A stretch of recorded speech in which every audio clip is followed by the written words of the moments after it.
Yo, what's up, everybody? Welcome to Tricky Gym. Thank you so much for tuning in. Hopefully you're having a lovely Thursday evening and are ready for some Pokemon trading card game action, because that's what we got on the agenda tonight. We have got Gym Leader Challenge League nights happening here at Full Grip. Week number 4 of our championship series. The 2026 championship series is upon us. And I'm stoked to see. I found some web results. I can show them if you ask again from your iPhone. Dang Siri, you know, just always popping up in the most inopportune time. Anyways, week number 4 of our Gym Leader Challenge Championship Series. Will we be adding a new badge to the badge board tonight, or is somebody going to earn their second badge of the night? That is the question, folks. The 2026 Gym Leader Challenge Championship Series is upon us. Alex Carpenter won the badge race in both 2024 and the 2025 seasons. Two-time defending champ, and was the first player to earn a badge for the 2026 season as well. So he is already off to a good start, but we've got 3 different badges with 3 different decks that have been earned so far. We've got Dragon, Lightning, and Metal. So Alex Carpenter, Craig, and Sean Rowers all on the board so far. And I'm stoked to see what players end up bringing tonight. We see on morsemakes.com if you want to keep up with the badge race here at Full Grip Games. Morse Makes, our own Benjamin Morse, who is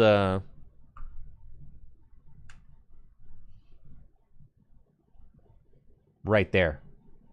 That fella in the hat with the awesome Kamiya shirt on. That is the gentleman who runs this website, and he does a very good job doing it. So shouts to Ben for keeping track of our Gym Leader Challenge season for us here on morsemakes.com.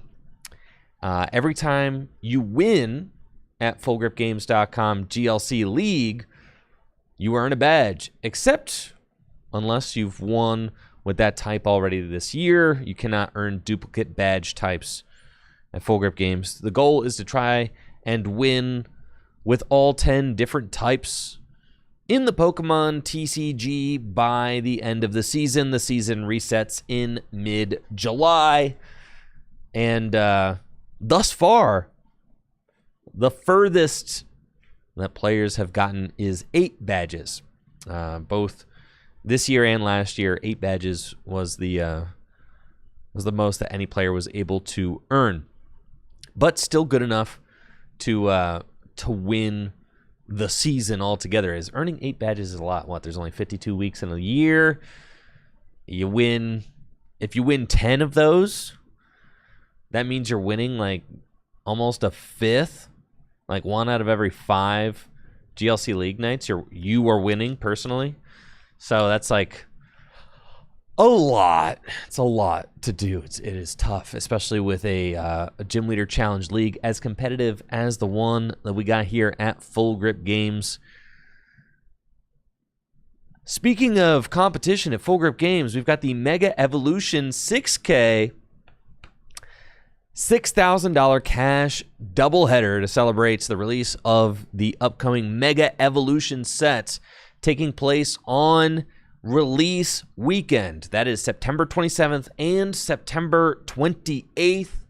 We will be hosting a standard 3K with Mega Evolution cards legal on Saturday, September 27th, and a Gym Leader Challenge 3K on Sunday, September 28th. These are the largest Gym Leader Challenge cash events held anywhere in the world. If you love Gym Leader Challenge formats, these are the premier Gym Leader Challenge events hosted anywhere. I mean, Full Grip Games, Tricky Gym is the birthplace of Gym Leader Challenge formats. There's no better place to assert your dominance in GLC than at our major cash release weekend events. And I am so excited that our Gym Leader Challenge pricing is the same as our standard pricing, honestly.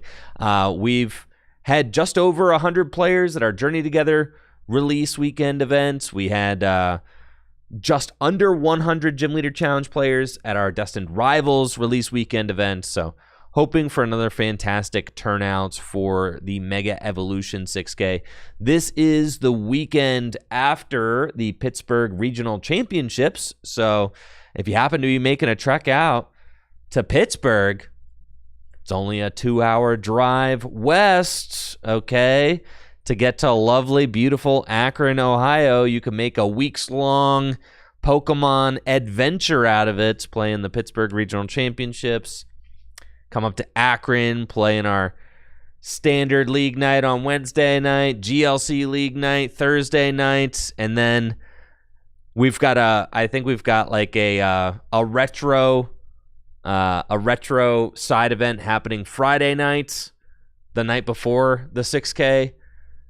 So Wednesday, Thursday, Friday, Saturday, and Sunday, I mean, we'll be hosting events here just like almost all week leading up to the 6K doubleheader. So a lot to do here in Akron at Full Grip Games, the Mega Evolution release weekend. Again, cannot suggest it enough. These are a ton of fun. They get produced by myself and whomstever my co-host is going to be. I do not have a confirmed co-host yet for the Mega Evolution 6K, but I will let you know as soon as I confirm my co-host. But yeah, should be a ton of fun. Very much looking forward to that. Looks like we've got a good turnout here tonight as players take a gander at their round one pairings. Looks like round one has just been posted. We see Thea rocking the Tricky Gym pullover hoodie there. Never been a better time to pick up a Tricky Gym pullover hoodie. Available at trickygym.com. Help support the channel just in time for fall. They're only $30. Well, let's go. Who's it going to be for round number one? Dang, how many players we got tonight? Ben Morse looks to be making his way over to the stream table. Chase is here as well. Okay, so Chase guaranteed for round one. I did hear that Lee Hoffman of the Turbo Blaze team, same team as Spence, who I was lucky enough to get to stream a conquest with the other day. Lee Hoffman told me that he was going to be making the trip out today to join us for Gym Leader Challenge League, so very excited about that. I'm also going to be streaming a Gym Leader Challenge Conquest with Lee in early September, so very excited about that as well. I think it's September 2nd is the day. I'll have to add it to the Discord stream schedule shortly.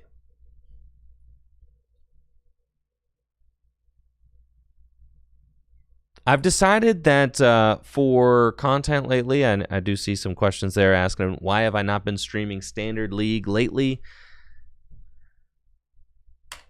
Well, I actually want to start doing more Wednesday daytime streams. So instead of streaming 2 nighttime streams in a row, Wednesday and Thursday nights, really, this is the only place you can watch like top tier gym leader challenge format being played every single week, right? So I think that Gym Leader Challenge League at Full Grip, that's something really special. I'm excited to continue doing that. But as far as like streaming Standard League goes, like I honestly feel like you could probably just watch better Standard games like anywhere else. I wasn't really happy with the level of play from our Standard League, and then also it just didn't feel like that competitive. And then I was missing playing as well. So I think on Wednesdays, that's like Jesse's free day in the week. So on Wednesdays, I'm going to be doing more daytime streams where I am personally playing. So like, it's a combination of factors. But I am going to be streaming all of our like standard league cups, all the major cash events, all that stuff. So like, I'm going to be getting a healthy dose of standard in there, but I just felt like the week in, week out, every single Wednesday night standard, it was just like, I didn't really feel like I was offering the community anything by doing that. And I wasn't feeling like the quality of games that I was getting out of like the standard league streams here were up to par to be hosted on the channel. Frankly, was kind of where I was at. So kind of pivoting. Also, I was missing my daytime slot, so I'm gonna start streaming daytime during the day. That happens to be the day that Jesse's free, so I'm gonna be hosting Jesse during the day a lot of Wednesdays, as well as other guests, and I might even hop on TCG Live during the day, like some Wednesdays. I think Wednesday is gonna be my new daytime stream slot, and Thursday is gonna be my nighttime stream slot. That's kind of like my tentative plan going forward, but things could always change. Things could always change, folks.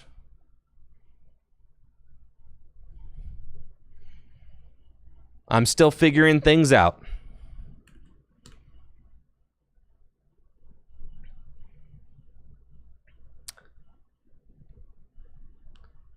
Round number 1 is here for GLC League Night. We've got Chase Juicy on the left versus John Patterson on the right.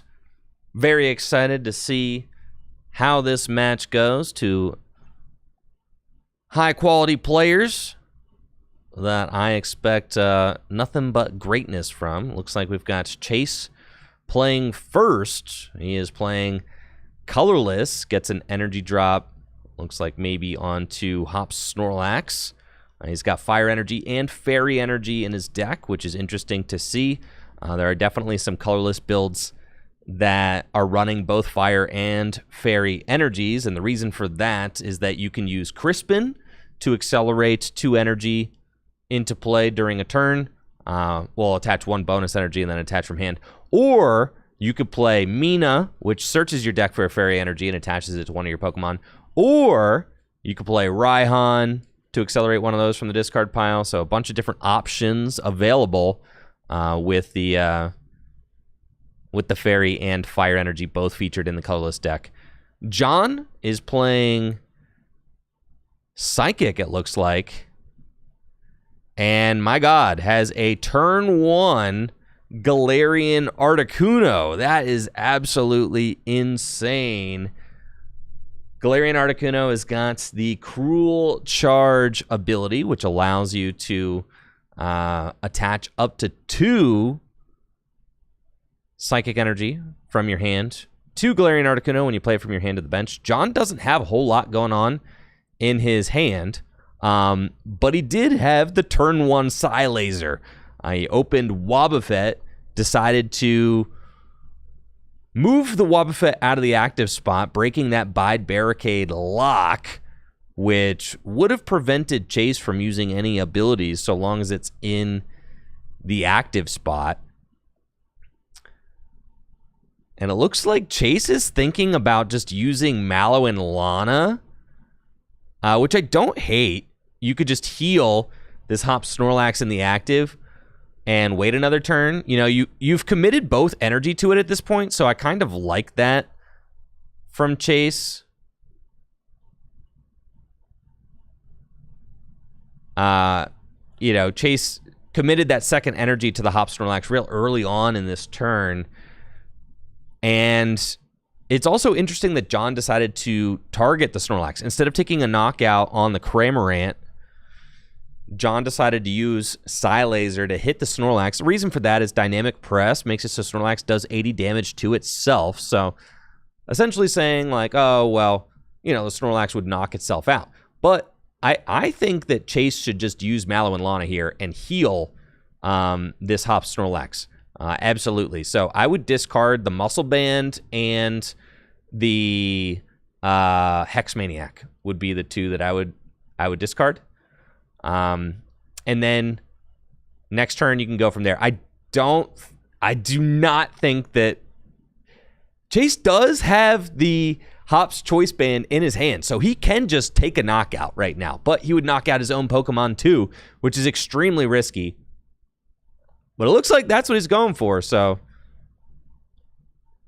this is a little bit sketchy.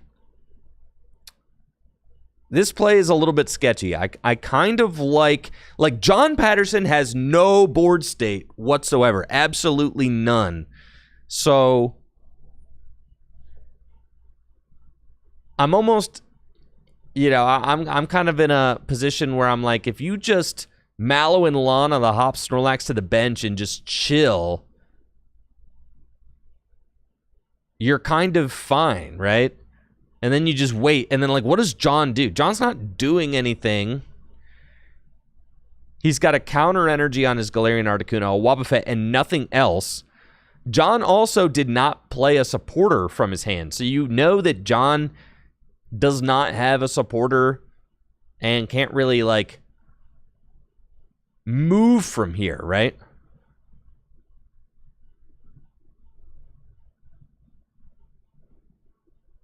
And that Hop Snorlax is going to knock itself out while also taking out John's Galarian Articuno. So a double knockout there. Both players left with just a single Pokemon in the active. Hop's Cramorant to Wobbuffet. John did top deck a Colress's Tenacity and has both Raihan and Colress's Tenacity, and now he's probably thinking, can he win? And I think the answer is almost. That's why I did not like this play from Chase, because all John has to do is, like, Professor's Letter, and then if he had, like, Night Stretcher, he just, like, comes back, Galarian Articuno's again, and then it's, like, game over, right? Like, the Galarian Articuno is actually more alive in the discard pile than it is in the active spot because you can recover it. It wouldn't have been that crazy for John to be able to whip up. Actually, okay, John wins. With Mystery Energy, yeah, John wins. John literally wins here. I don't know if he's going to see it because he Professor's Letters for 2, and then you use Colress's Tenacity for Mystery Energy and Dimension Valley, and if he's got both Mystery Energy and Dimension Valley in his hand, oh no, but he doesn't have the Galarian Articuno. He needs one more thing. Oh, he's so close. If he had just, like, Rescue Stretcher in his hand, then he wins. But he doesn't have that, I don't think. But, like, this is why I thought that was really sketchy for Chase to take this knockout. I mean, because John is very close to being able to pull this off. Putting the Galarian Articuno back in the discard pile does make it much easier to grab.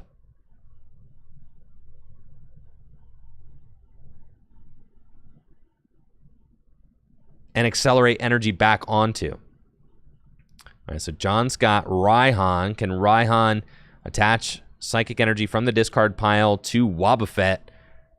And then I think we're probably just going to see a Buddy Poffin continue setting up.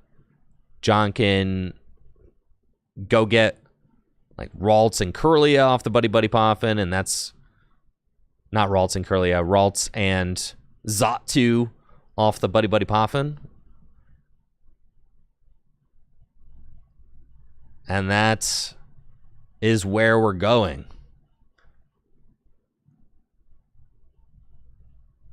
So Chase ends up being in a relatively fine position after that.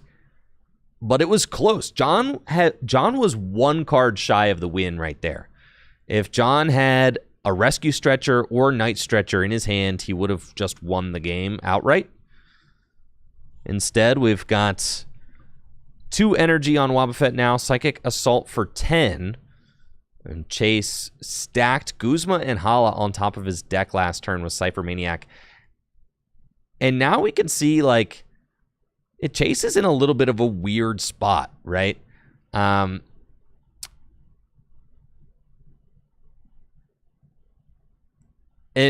kind of we're going to get to see how that decision to double knockout Snorlax and Galarian Articuno affects this entire game, because, you know, Chase's line of play to stack the Guzma and Hala instead of a draw supporter, knowing that you have Wobbuffet the active, right? So, like, Chase is not allowing himself to draw any extra cards here.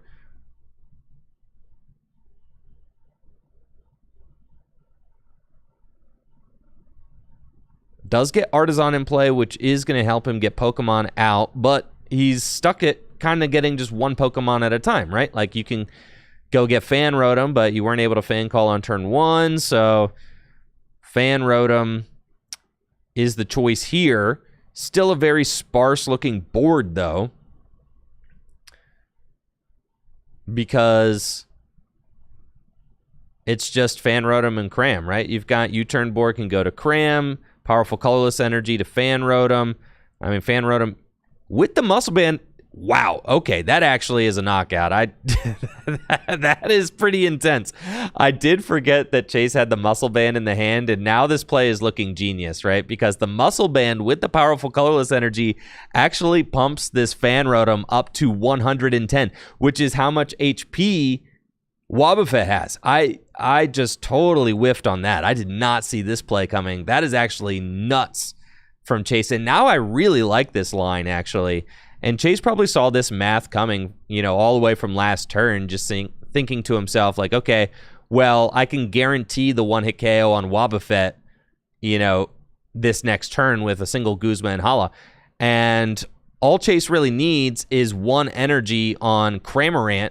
You know, even if this Fan Rotom were to go down, all he needs is to Raihan an energy to Cramorant, and Cramorant is going to use Fickle Spitting for 120 damage. So I do think that this is exactly what Chase wants. Chase wants to run this Psychic down fast.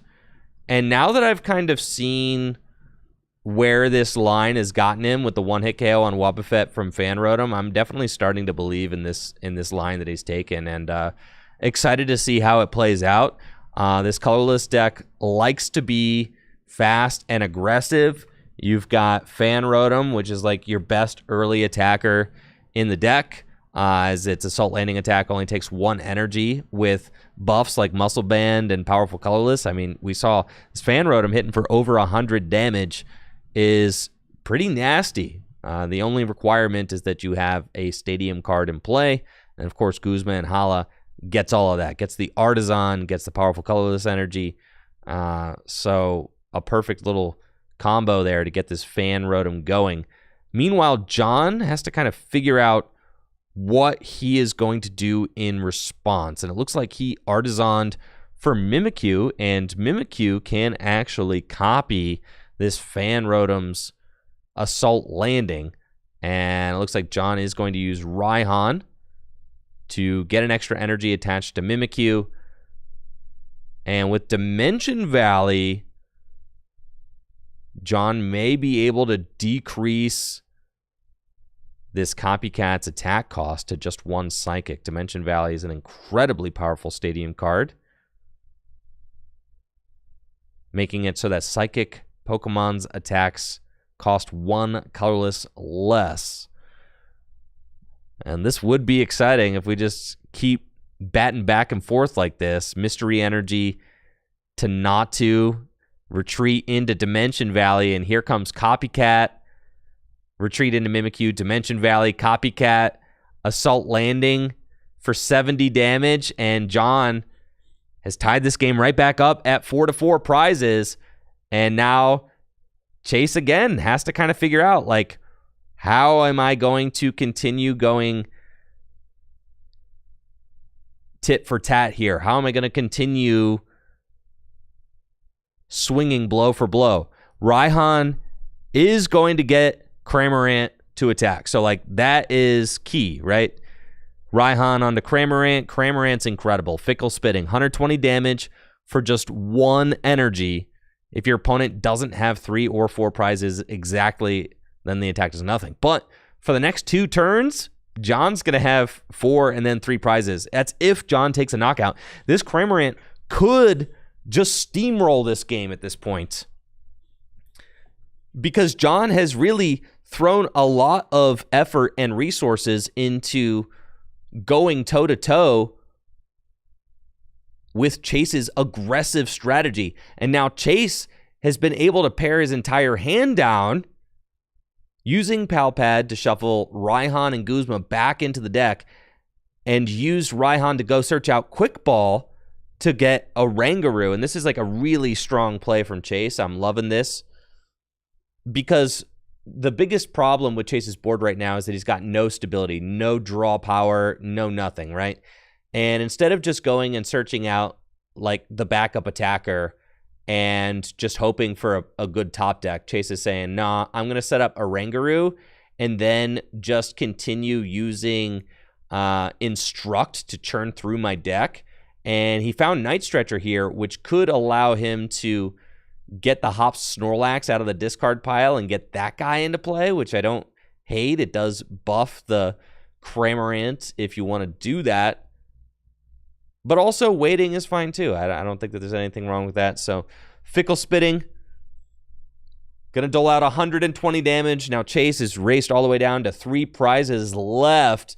Can John pull a rabbit out of a hat and make this happen again? I think the answer is yes. He's got a strong-looking hand, but without Malamar or Raihan or anything like that, you know, can John actually launch an attack? The cheapest attacker would be Iron Boulder, which takes 2 energy, and I don't think that John has a way. Now that I'm kind of like reconsidering this, you would have to find Xatu. Like, it is certainly possible, but you got to find Xatu in order to accelerate that extra energy down.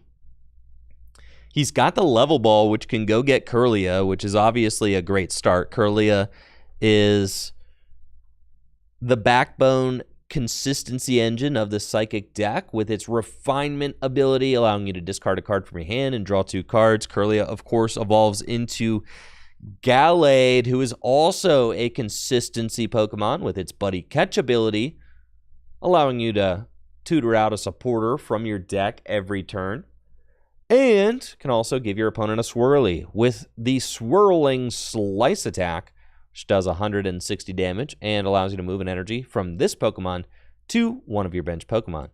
So a great attacker as well, but John needs a lot in order to get this thing going here. I don't love getting rid of the Nest Ball, as like John needs another attacker, right? And needs like a stronger board state.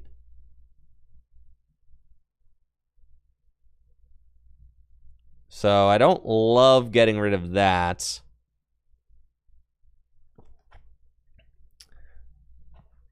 But there's, you know, sure, there is no great choice of like what to get rid of, but now it's starting to feel like Colress's Tenacity probably should have gone. But like what Pokemon is even hypothetically getting left in the active spot this turn, right?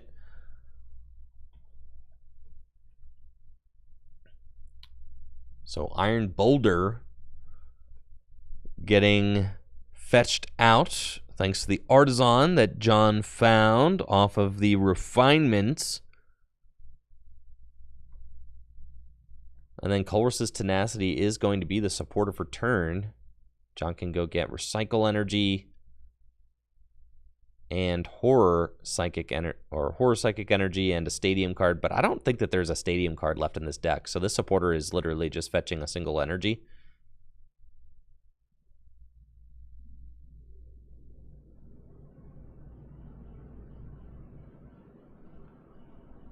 So I think I would have liked to see John keep that Nest Ball.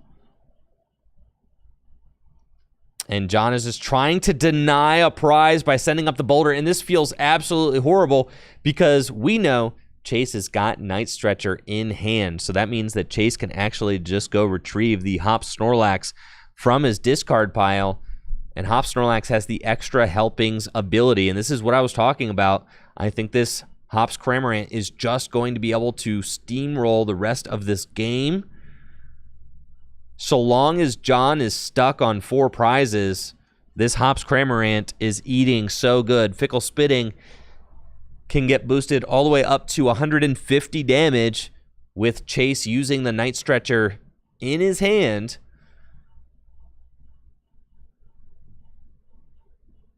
And Night Stretcher is going to be, it's going to be nuts. And I think Winona is a really powerful card for, wow, okay.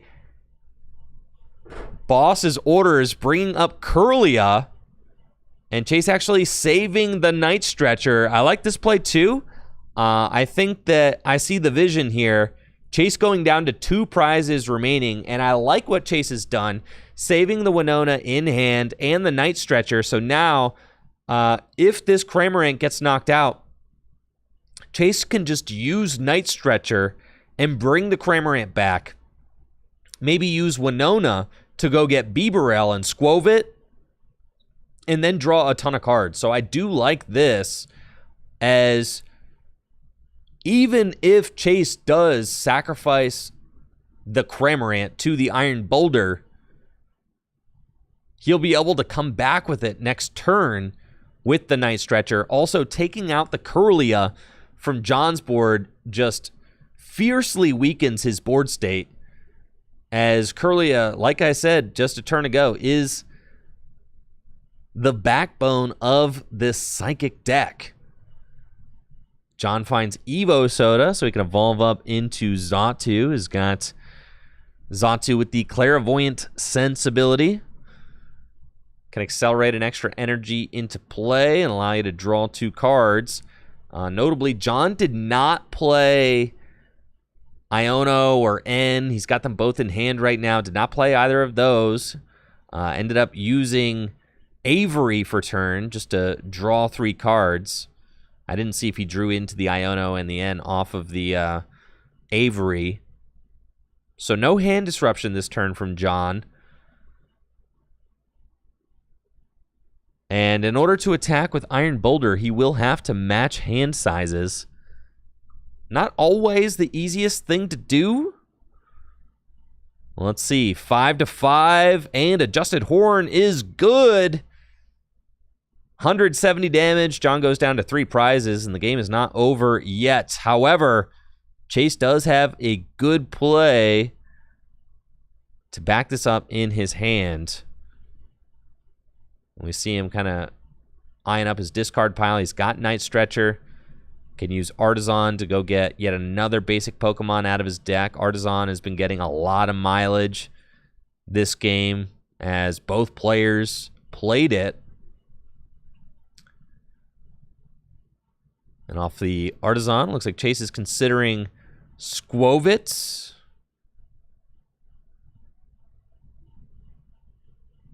And we'll bench the Squovit.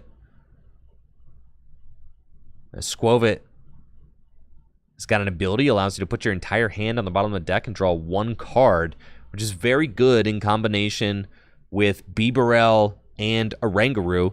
We see Chase is playing Winona as a supporter for turn, which is very strong. Winona is going to search out Bibarel and maybe Snorlax. Bibarel's got the Industrious Incisors ability, which allows you to fill your hand to 5 cards once during your turn. And with Squovit's Nest Dash, you can put your hand on the bottom of the deck, then fill your hand to 5. Just allows you to churn through your deck at a very powerful rate. So Chase has got Snorlax. I don't know that Chase actually has the energy that he needs in order to attack. He's got the Cramorant back, and this is the one thing that's somewhat of an issue with this route that Chase decided to go, because he does not have the knockout. on this boulder, right? Like, I think I would have liked to see Chase like toss the powerful colorless back into the deck, because if he does rip the powerful colorless energy with the Cramorant, he would take a knockout, right? He's going to use a Rangaroo, draw 3, finds a Hisuian Heavy Ball. Doduo. I think you just actually keep it in the prizes, yeah. And Chase may not actually be able to take a knockout. We'll have to see. He's got Industrious Incisors for 3. Fill the hand up, and what does he get? No energy, right? So, like, yeah, I thought Chase could have used the special charge, put the powerful colorless energy back into the deck, because if he finds powerful colorless energy, then Cramorant can swing for 120.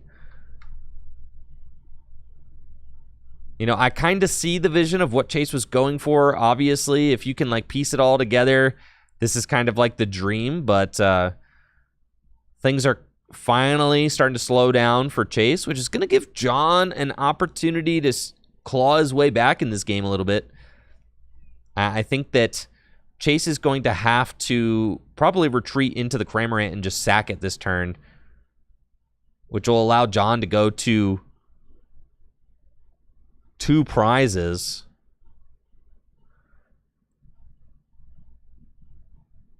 And that's somewhat why I wanted to see, I did kind of want to see Chase knock out that boulder, because now the boulder is going unanswered. It was, I think, maybe a little bit greedy to go for the Kirlia. I saw the vision. I mean, the line is there. If you're drawing absolute flames, you can pull that off. But already kind of being in the lead, there's sometimes where instead of chasing a support Pokemon, sometimes it's just better to chase the energy and chase the attacker. And I think that this is just a classic situation of that unfolding, where Chase ignored the attacker in order to target down a support Pokemon. And I think John was so far on the ropes, like, I mean, he failed to power up that attacker the previous turn, right? So, like, so I think that Chase would have been in a better spot just taking that attacker back out and then potentially setting John back yet another turn, right? Instead, now, John did have to give up his Kirlia, yeah, but he's got Xatu, right? And now this boulder has stuck for 2 turns. And you could see that it was Chase's decision to ignore the boulder is the reason why that this ended up occurring. So, and you can see, you're kind of like, when you're looking at these lines in a Gym Leader Challenge game, you're kind of splitting hairs, right? You're really, it's all judgment calls. This is something that I love about the Pokemon TCG, is that you're just trying to make the best judgment call that you can, right? And you're kind of playing the odds. It's like impossible math to calculate, you know, how the likelihood of specific things happening during turns in a 60-card singleton deck. But experience and knowledge of your deck, knowledge of matchups, things like that can help you to have just really good intuition with your lines and the decisions that you make every turn. So, you know, I think Chase was kind of, you know, seeing blood there and decided to chase down the Kirlia, but instead knocking out that Iron Boulder might have ended up being the optimal choice. And we see John classic shuffle the discard pile. There's no reason to shuffle the discard pile, John. No reason. Are we going to just let him do it? Why are you shuffling your discard pile? That's beast. All right, Clairvoyant Sense. Accelerate an energy onto Mimikyu. But Chase did not use an attack last turn, so Mimikyu not going to be the attacker. It looks like John is trying to just prep an attacker for next turn, and is trying to match hand sizes. And with a burnable card in hand, will guaranteed be able to match hand sizes off of the Iono. He draws 3 cards off Iono. Chase gets 2. And with the Evolution Incense, he can go get Malamar, which is making his board look even stronger. Malamar's got the Psychic Recharge ability. So now John can put 2 extra energy into play every turn. And now this game is all tied up, folks. 2-2 prizes. What an incredible match we have got. It has been close the entire time. And now Chase using Tag Call just to take a look at his deck. Reorder it, perhaps. Burn it out of his hand because he's going to use some draw abilities right now. He's got Beaverell's Industrious Incisors. He's got Counter Energy, which doesn't work yet. He kind of needs to find Mina or Raihan. Nestash puts the hand on the bottom of the deck, does find double turbo energy, but needs to find a Mina or a Raihan or something like that, or else he's cooked. Industrious Incisors for 3. Doesn't find it. Oh my gosh, does not find the answer. Just absolutely terrible. Chase unable to respond here.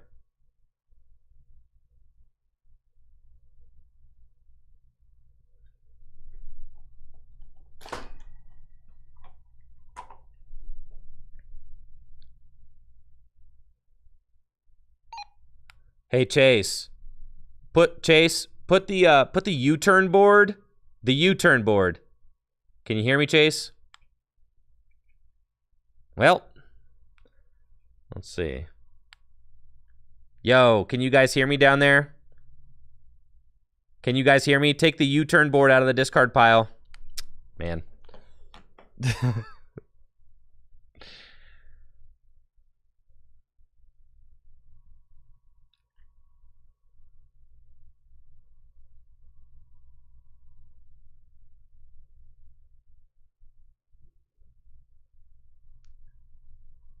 And it looks like Chase is just trying to buy a turn here. And I think this is the correct line. I think Chase needs to put the U-turn board back into his deck. So long as Natalie's able to get over there. There we go. Yep. All right, great. U-turn board shuffled into the deck. Not a problem. All is solved. We are square again. Wonderful. And Chase used Guzma to try and stall this Malamar for a turn. But John has Guzma in his hand and could use that to bring up Snorlax. And this is it. Can John do a 3-card hand? Oh my gosh. And Chase scoops just like that in a game that looked so promising for Chase. Unbelievable. Unbelievable. I cannot believe it. Absolutely crazy. John with the run back and able to bring this game back from the brink of defeat. My goodness. Chase seemed like he had that game in the bag on the key turn that he needed to find Raihan or a way to accelerate an extra energy into play. He was unable to do it, and I think that this game really boiled down to that one turn where Chase decided to chase the Kirlia instead of knocking out John's Iron Boulder. And we saw how John's Iron Boulder, once it got up and rolling, just took control of the entire game and led John to victory here in game 1. Dang, yeah, that was crazy. That was a crazy one for sure. That was a great first game. It was very back and forth. Super back and forth. I'll cut that one up for the Tricky Jim VOD channel. That was a good match. And that's what you like to see. Very back and forth. I mean, it was like, I love it when the little decisions that you make in a game end up being the difference makers, right? Like the line that you took is what decided. Not just like, it wasn't just like, oh, well, you know, John outdrew Chase. Not by any means, right? There were a lot of different decisions in that game that I think decided the outcome. It wasn't necessarily like one player had the better matchup or one player like had the better draws. It was certainly a game that the little decisions really ended up mattering.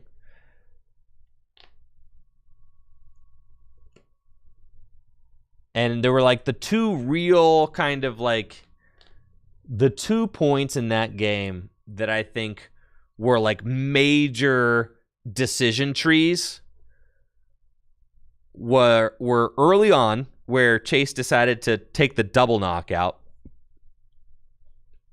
with the Snorlax, right? So like that, yeah, that was like a major decision.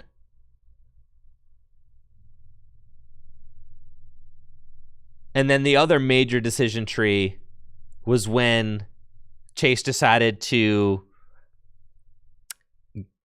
knock out the Kirlia instead of the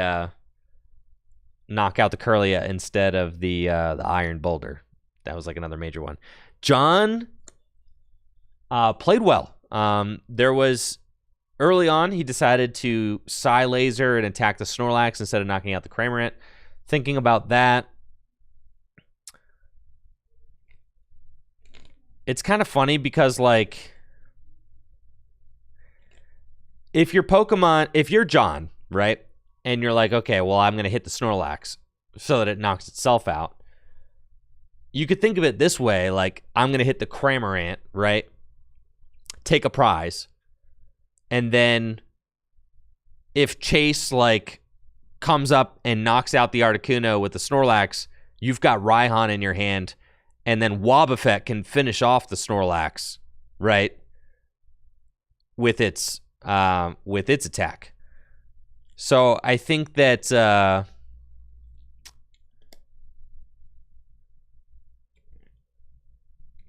I'm not exactly sure how much I love like hitting the Snorlax, because like the Snorlax will damage itself, and then like your backup attacker is Wobbuffet, who's already there.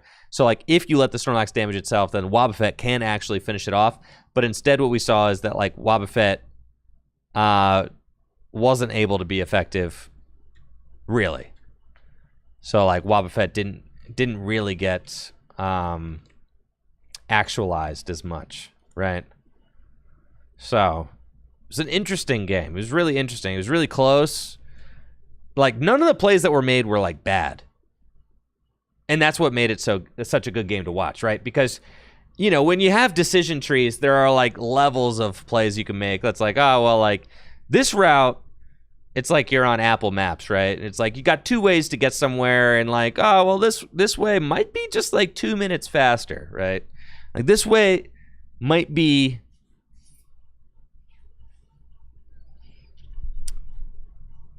All right, yeah, I got Chase here in the chat now. Chase, if you're listening, that was a really fun game. The only thing that I disagreed with from you was the turn that you chased down to Kirlia instead of knocking out the Boulder. I think if you just Night Stretcher for Snorlax back and then one hit KO the Boulder with 1 energy, I don't think that there's any way that John whips up an attacker from a 0 energy board. Like, because you're taking out his, you know, you take out the Boulder. John's already down Raihan and Versus Seeker and down D-Valley. So, like, if you take out the 1 energy he has in play, I don't think that there's any way. I don't think that there's any way that John can respond to that. So, like, I think that was, like, the worst decision you made in the game, for sure.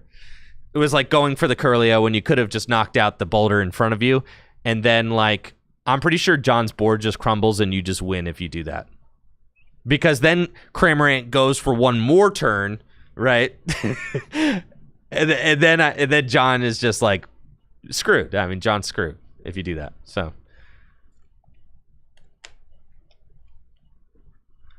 But that's just what happens. I mean, there's so many different little decisions to make when you're playing a game of GLC. Like, it's easy to see how like that play just didn't pop into your head. I mean, because like sometimes you get kind of like tunnel visioned into like certain lines. But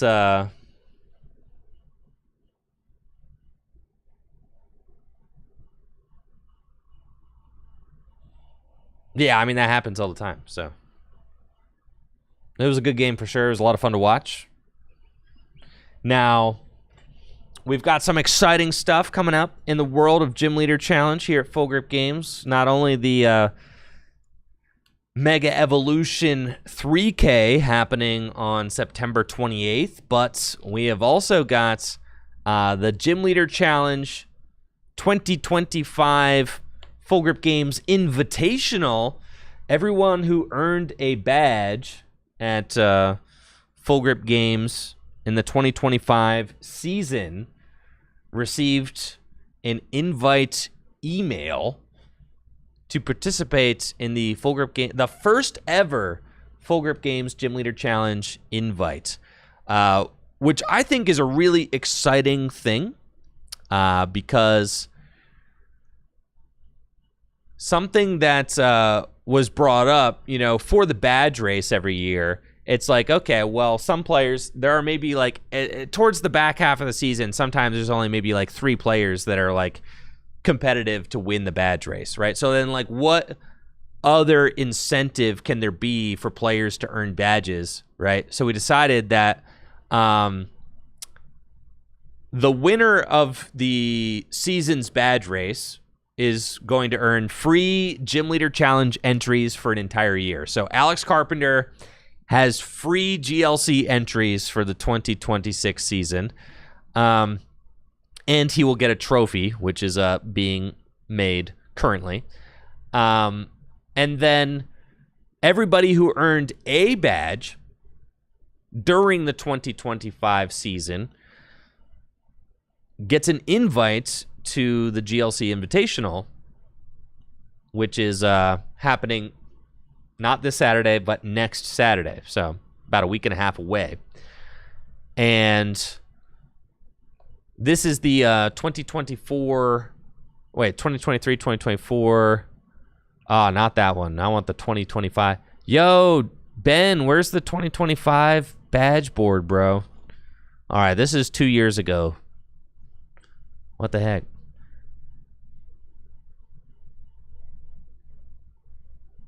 I don't know. Anyways, everybody who earned a badge during the Season 2 badge board right here. Bam. There we go. All right. Everybody who earned a badge this year is eligible for the invitation, and you can only play a type that you won a badge with throughout the season. So, like, when you win with a certain type of deck, that's your invite, right? So, like, Cole can play Colorless or Lightning at the invite. Ben Peacock can play Grass, Dragon, Dark, or Fire. Fran can play Colorless, Dragon, Fighting, Fire, or Psychic. John Patterson can play Colorless or Psychic. Andrew Preston can only play Fire. Michael Zealy can only play Colorless. Andrew Mahone can only play Fighting. I played 3 weeks this season, only 3. The first 2 weeks of the season I played, and then I played that random Thursday in the middle of the season, and I won with Fighting. So I'm locked into Fighting for the invite. No, it won't be streamed because I want to play. And that is the thing, is like, you know, going forward into 2026, I'm going to make sure that I give myself the opportunity to play more than I have been in the last 6 months. Last 6 months, I feel like I've been doing a lot of commentating, not enough playing. So I'm going to be playing more, but then I'm still going to be creating content out of that. So kind of like the, I'm going to be recording all of the matches, and then I'm going to be producing the tournament as well. And everybody who plays in the invite is going to swear an oath, no leaks on the winner, So no one's going to know the invitational winner until I produce the YouTube video to release on Tricky Gym. So like that's that. So yeah. So next Saturday, it's a week and a half from now, I'm going to be recording all of the games, well, recording table 1 or whatever, for the GLC Invitational here at Full Grip, and then I'm going to produce them into a nice little like tournament video. And the cool thing about that is that, it is going to be a lot of effort, but I'll be able to like chop out dead space and kind of like crunch things together to make the tournament like easier to watch, if that makes sense, right? Because the tournament might take like, I don't know, 6 hours, but like I'm going to like take all the games, chop out the dead space, make it a easier to watch experience. So I think that's going to be fun. I'm stoked about that. And I'm very excited to play in the Invitational myself. And we'll see how it ends up going. We will see. I'm doing some testing for the Invitational this weekend as well, so very amped about that. Did you guys see the crazy lines at the World's Pokemon Center? Like, that's crazy, dude.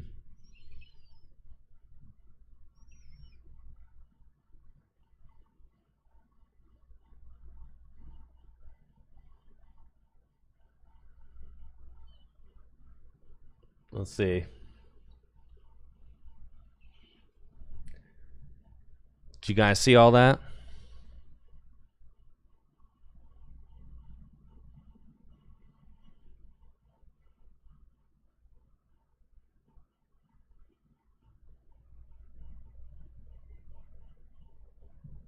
Let's see.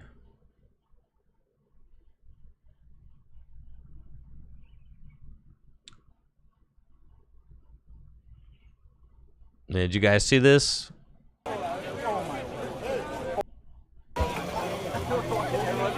This is the world's Pokemon Center, dude.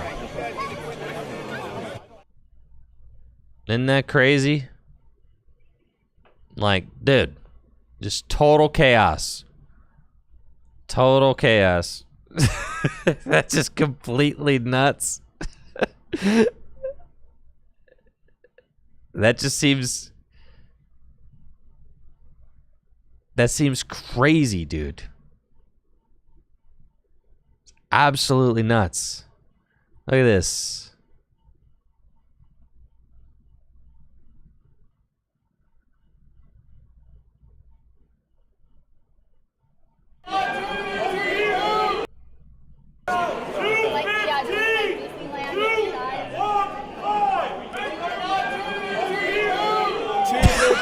Go inside. Like, look at this. Seriously, dude.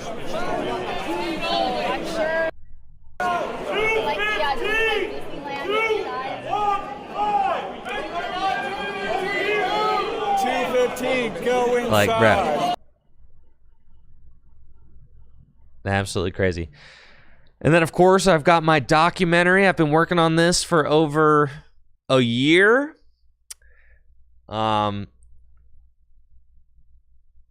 I did my, let's see. I started filming for this documentary at EUIC 2024. Yeah, so about a year and a half ago. Yeah, EUIC 2024. It's like the first interview I did for this. So, been working on this, been cooking this up for a long time. It's coming out September 1st. This is by far the most high effort video that I have ever created for Tricky Gym. And I'm really thrilled about how everything has gone so far. So, gonna be a lot of fun. definitely make sure to check out the Gino Lombardi documentary dropping on Tricky Jim September 1st. Yo, thank you so much. I'm ESAM for that raid of 50 over on Twitch. Appreciate you. We got round number 2 coming up right now. Let's get into it. Here at Full Grip Games Gym Leader Challenge League. Here we go. Ben Morse going to be on stream playing again. Yo, we're having a battle of the Benjamins. Well, let's go.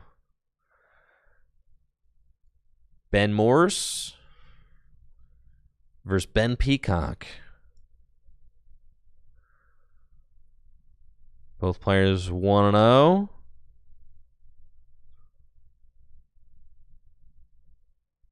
$40 minutes on the clock.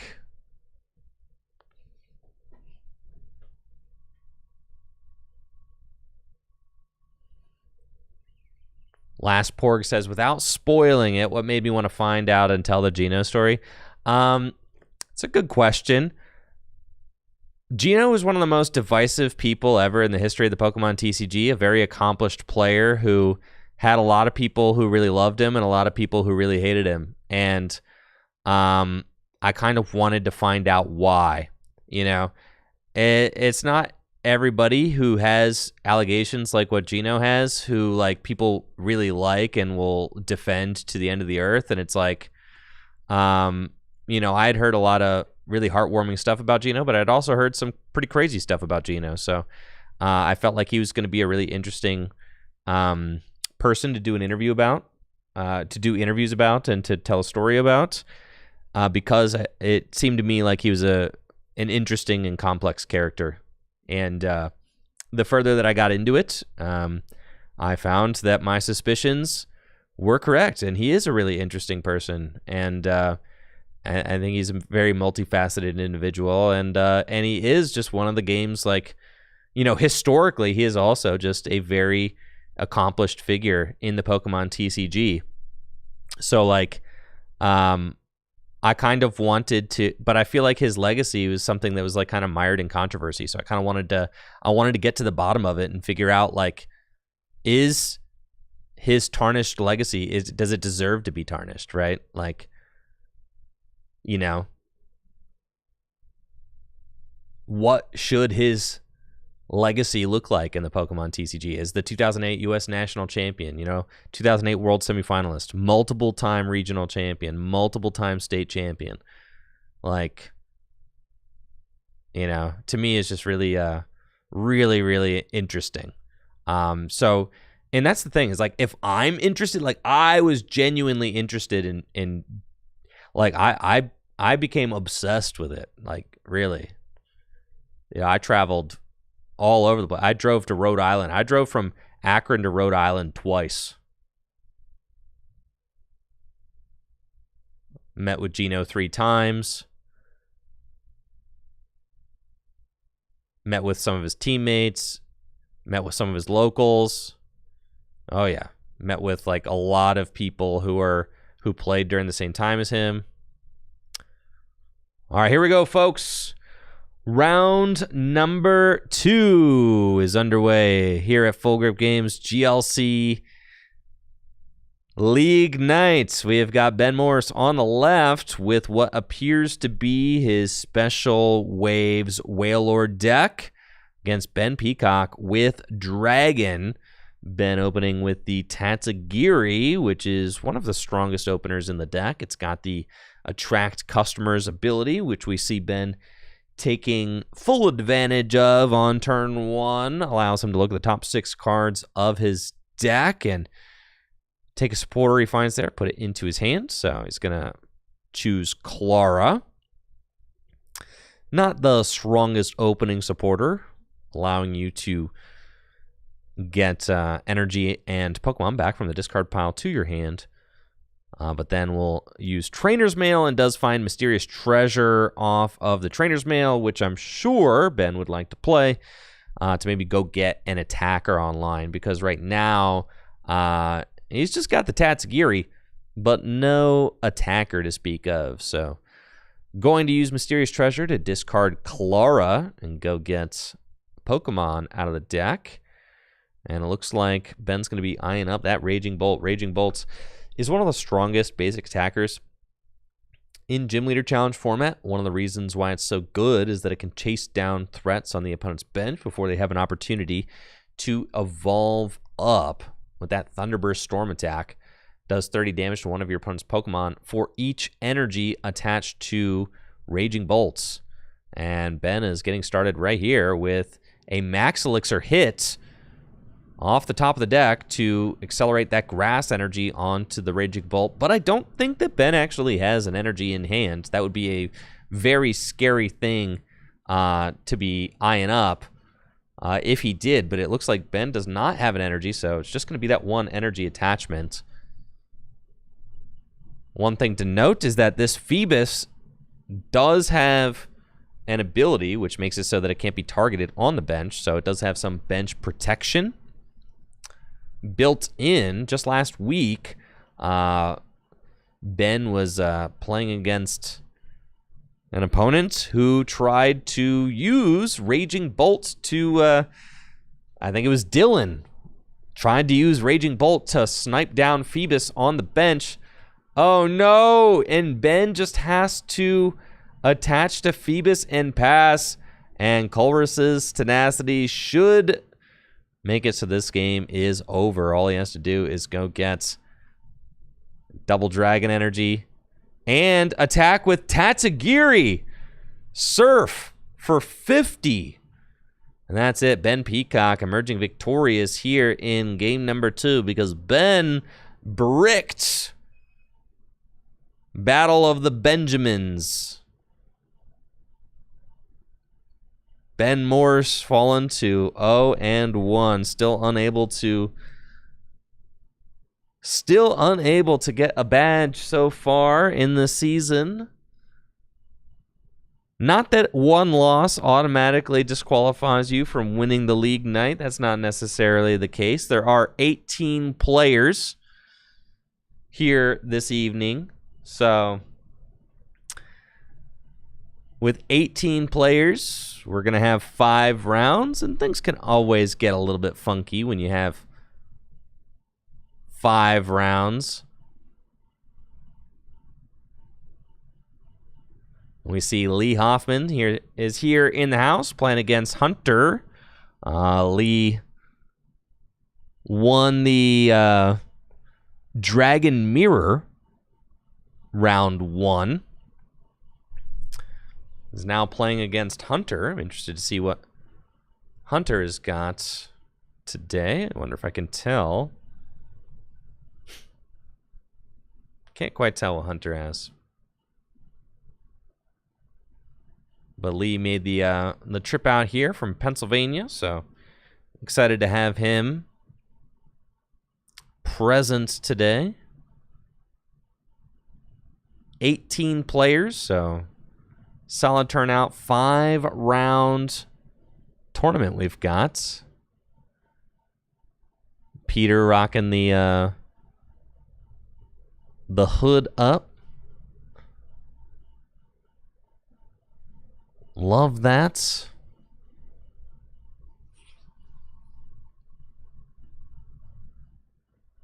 And it looks like these two are going to give us a fun game. All right. Let's go. Let's go.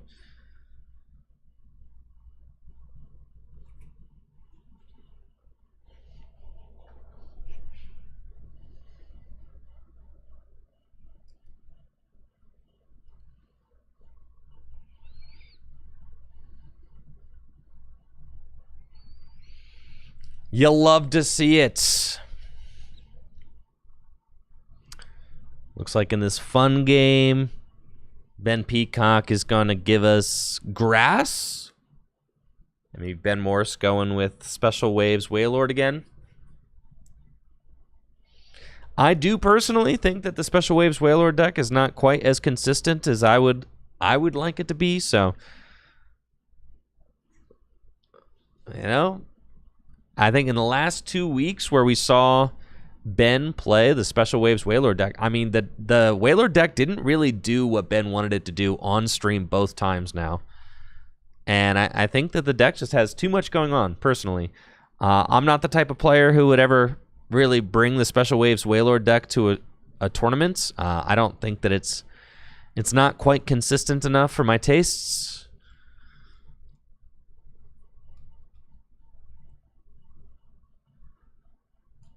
Well, let's see how this fun game goes.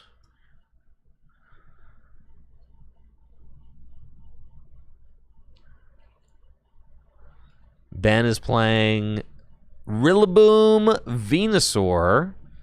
And it looks like Ben has a much more reasonable start this game with Alolan Vulpix in the active spot. Alolan Vulpix got the beacon attack.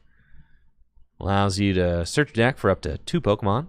Put them into your hands. Yeah, we got Wicked Beans over on YouTube says, where can I go to look at deck lists from this tournament? Yes, you could go to gymleaderchallenge.com. It's got a bunch of getting started guides and deck lists for popular Gym Leader Challenge decks. Or Cardboard Warriors, another website that hosts Gym Leader Challenge deck lists. So gymleaderchallenge.com is a great resource, of course.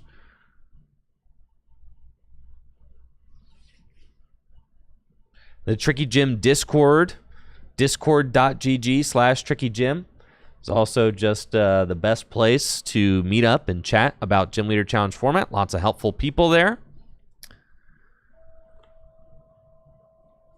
You can also go to morsemakes.com, and Ben Morse does link all of the tournament-winning deck lists from each league night on his own website. So morsemakes.com, also a lovely resource for the formats. But gotta say, gymleaderchallenge.com is certainly the place to go. And the reason why gymleaderchallenge.com is the place to go is because if you go to gymleaderchallenge.com and read about the format, then it will also link you to all of the other places that I've mentioned. Gym Leader Challenge. If you go explore gymleaderchallenge.com, you will eventually learn about cardboardwarriors.com. You will learn about morsemakes.com. You will learn about the Tricky Gym Discord. So gymleaderchallenge.com, always the first place to start if you're ever looking to get into GLC formats. It's got everything you need to know there.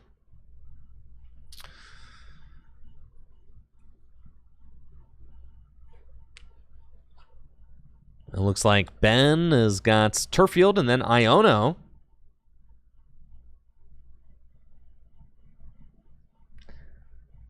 And it's got Evolution Incense and Turfield. I mean, this is just a fantastic start for Ben Peacock.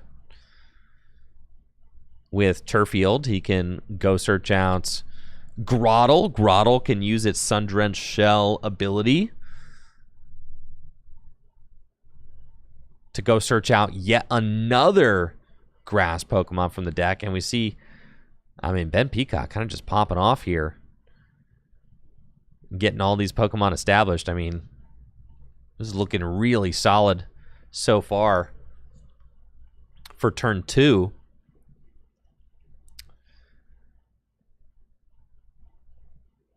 It looks like Ben has got Roselia off of the Sun-Drenched Shell. Evolution Incense can go get yet one more Pokemon. Probably going to be the Thwackey.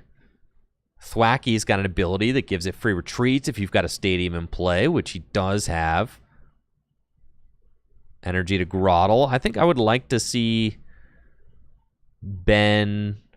Yeah, I guess he doesn't really need to retreat or anything. He's just going to attack with the Thwackey to do 20 damage.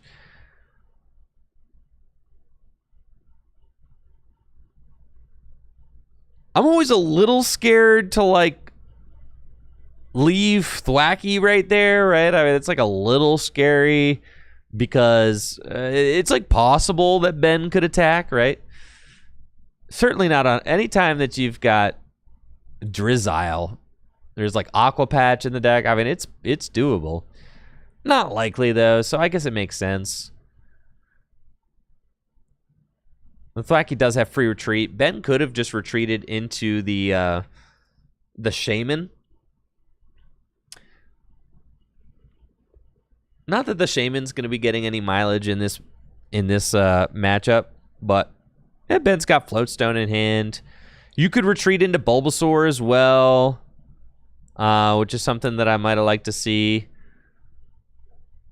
Something that I may have actually preferred to attaching the grass to Groddle. It might have been better to attach the grass to Bulbasaur, and then you can like use Bulbasaur's Find a Friend attack and go search out a grass Pokemon, and then Floatstone the Bulbasaur next turn, and then go from there, right? So a lot of different things that could have been done that turn, but this is fine, ultimately.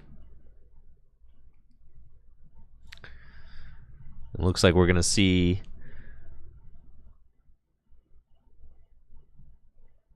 Pot Helmet onto Satitan. Ben's got Satitan there on the bench with a reversal energy on it. So, ready for the special horn attack if Ben Morse does go behind in prizes. And we're going to see one more Beacon. Search the deck for 2 Pokemon. And now Ben Peacock has some decisions to make. He's got Guzma in hand. So we could see something really nasty like a Torterra Guzma knockout Satitan or something. Like that would be crazy. Torterra is kind of a nasty dude. 190 HP, Evo Press, does 50 damage, times the amount of evolution Pokemon you have in play. Could do 200. It's actually not going to be enough to knock out a Satitan because of the Pod Helmet. Yeah, I actually don't want to see Ben use Guzman to take a knockout here because of the reversal energy on the Satitan. It doesn't really seem worth it to give up your Torterra just like that. I think I would like to see Ben make like a slower play. Roserade, La Parfum. It's going to allow Ben to get whatever he wants out of his deck. And it looks like he's going for Hisuian Heavy Ball. Maybe has something prized that he wants. And it looks like it's Badoo. Yeah, I do like this. If we're going the item lock route, I think that's quite good. Zarude's fine too. I mean, both are good. But yeah, I like the item lock route. Yeah. Now we're talking. Yeah. Now we're talking. Item lock route. That's what I'm saying. There's nothing better than locking your opponent out of items while you build up a board. It's a very strong asset that this grass deck has. So La Parfum allowing Ben Peacock to go get that Hisuian Heavy Ball out of his deck so he can fish the Badoo out of the prizes, and then Groddle, Sun-Drenched Shell. Oh yeah, love this. And Guzma can just go bring up a fat one and strand it in the active. Why not?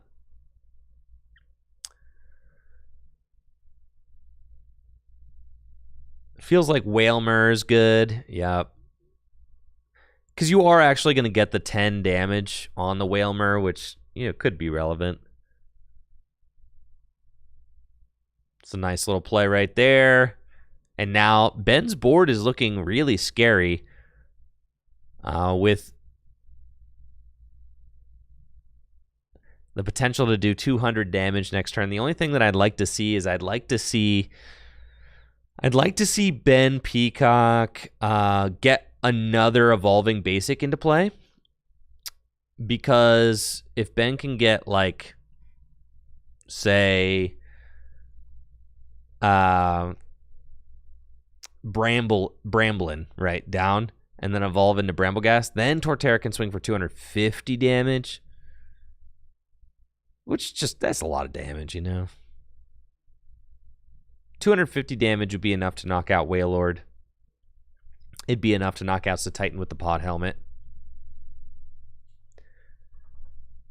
So I might like to see that.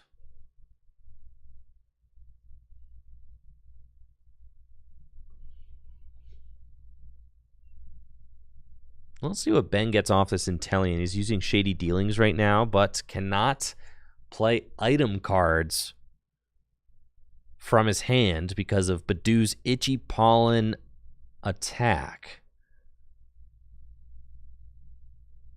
So he's probably going to be eyeing up a supporter card. Also, probably thinking about switching the Wailord out of the active spots. You know, a card like Tate and Eliza, Guzma, these cards can move that Wailord out of the active. The Wailord is not powered up right now, so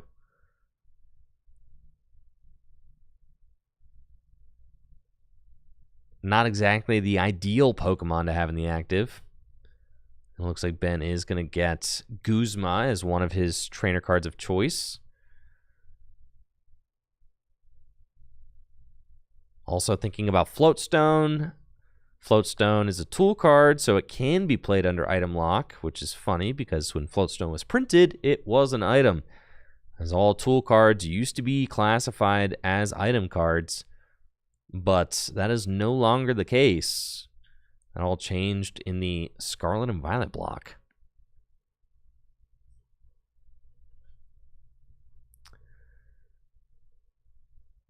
Ben really taking his time here.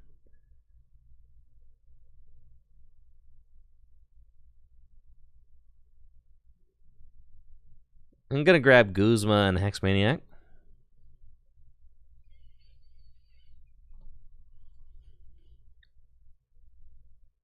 Water Energy to Wailord. And then Guzma can go get the Alolan Vulpix back into the active spots. So that's Ben can use Beacon once again.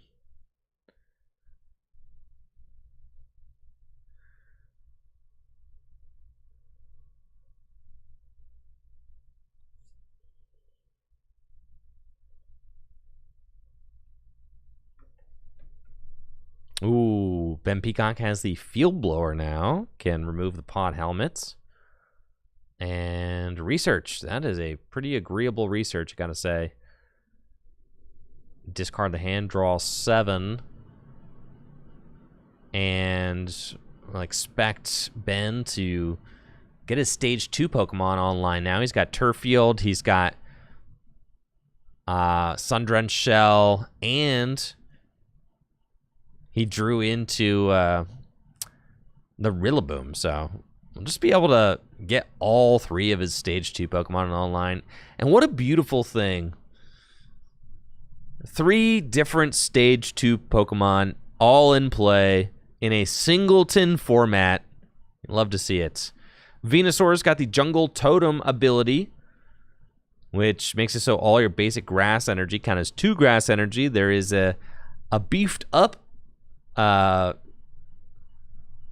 version of this ability coming to standard formats in the Mega Evolution set. There's a Meganium that has a very good attack, does 140 damage with similar stats to Venusaur. So the Meganium's kind of going to take the Venusaur spot, I think, in a lot of grass builds. You've also got Rillaboom. Rillaboom's got the Voltage Beat ability. So with both Rillaboom and Venusaur in play, you can pump 2 energy into play, and then those energy are doubled up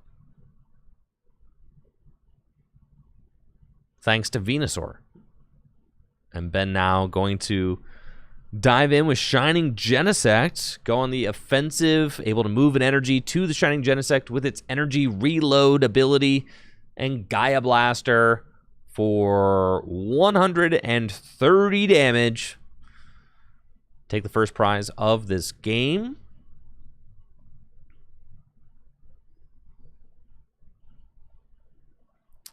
And now Ben should have pretty decent spot now. I mean, this both players have a very strong setup, but I have to give the slight edge to the Special Waves Wailord deck at this point, just because of how big its guys are and how much damage it's capable of doing. And as we see, I mean, like, Ben's got Lost City, Guzma, and is going to literally Lost Zone this Venusaur right now, which is like, that's pretty nasty. The Wailord going to take it out with the Special Waves attack. That's a 240 damage attack. And the Venusaur line is sent straight to the Lost Zone. But in return, I mean, Ben could send Wailord to the Lost Zone, right? So you have that to think about. Venusaur is gone, so the energy will only be counting as single energy. And with that evolution Pokemon removed from play, it means that Torterra is capped out at doing 200 damage, which will not be able to knock out this Wailord, so...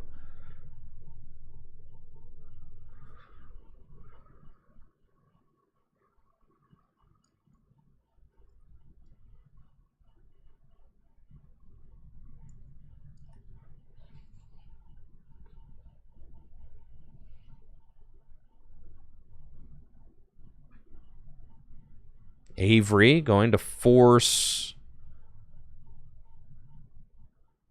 Ben to discard a Pokemon from his bench.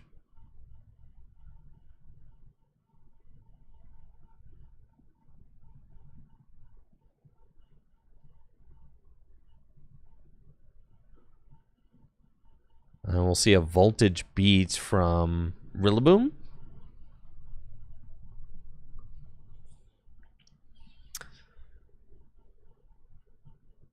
And I agree with Ben Peacock, thinking, all right, we need to start loading this thing up. I actually think that Ben should just Itchy Pollen this turn. Because it's possible for Torterra to swing for 250 next turn. You, like, kind of want to give Ben a prize card, right? So that then he can't use the counter energies. I mean, I guess they're tied at 5-5, so he still can't use the counter energies right now. But I think I would have liked to see an Itchy Pollen last turn from Ben, and then evolve into Bramblegast and swing for 250. Like that's probably what I would have liked to see.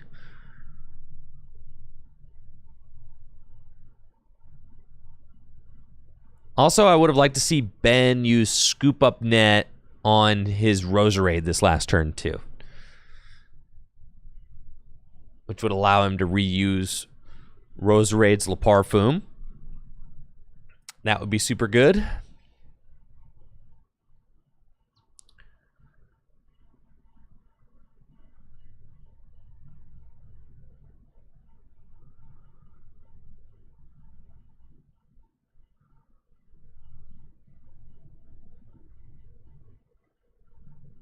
We use Gladian as supportive return. Fish something out of the prize cards. And then right now, Wailord has only got a counter energy, a capture, and 1 water, so not going to be able to use its attack. Switch Raft, though. Force out Articuno and pass.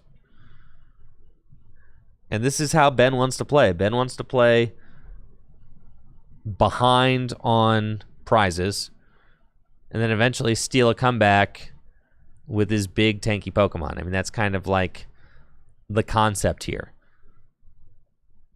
And right now, because of Articuno, Ben Peacock can actually not use that boss's orders in his hand that he just top decked because of the Blizzard Veil ability, which makes it so...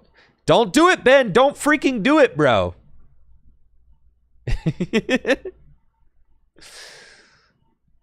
Yeah, the way that, I know it's just a fun game, but the way that Articuno reads, I mean, you can play the supporter, it just doesn't do anything.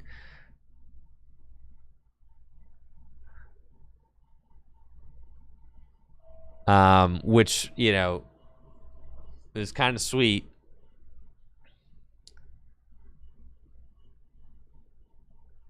Here, I'm a little nervous for Ben. I don't know why he's not using Scoop Up Net to reset his Roserade. I would absolutely like to see him use the Scoop Up. The Scoop Up Net is in the deck purely to reuse Roserade. It's like the only reason that card is in there. And right now, Ben doesn't have like a lot of good cards in his hand, but does have the Scoop Up Net. And now it's been like 2 turns of, you know, potentially being able to use the Scoop Up Nets without using it. So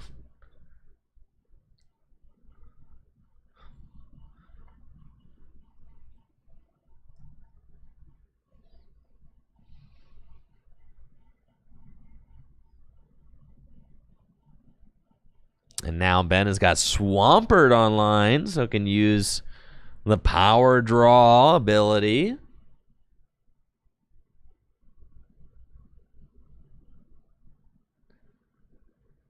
And Titan going to take the big one-hit KO on Torterra. Tie this game back up at 4-4 prizes. So Ben now has to figure out how to do 180 damage to knock out Titan. It's not like the most difficult thing in the world for him to do. It is possible. He's got N Boss's Orders now. Could use Boss's Orders to take out the Whale. I don't hate that either.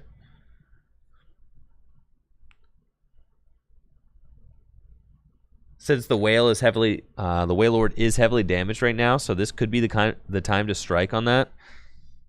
While it has 100 damage on it, you'd only have to do 130 damage to knock out the Whale Lord. That's not that bad. And then keep in mind, Bramblegast, always going to be a factor at the end of the game.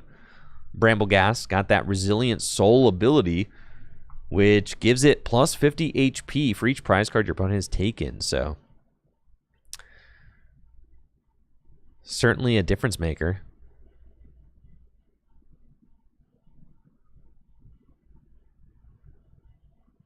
I would really like to see Ben use Scoop Up Net on the Roserade. I'll say it again. It's still a good time to use Scoop Up Net on the Roserade, but nope. Okay, sure. Still a really good time to use that. Yep. No reason not to.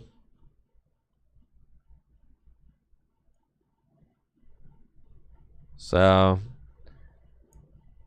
I think at this point, it's always better to just have a Roselia on the bench than a Roserade, because the Roselia could evolve into Roserade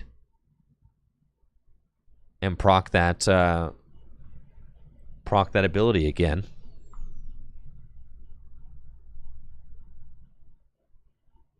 Bug catching sets. Look at the top 7. Take a grass Pokemon and energy, or any combination of them.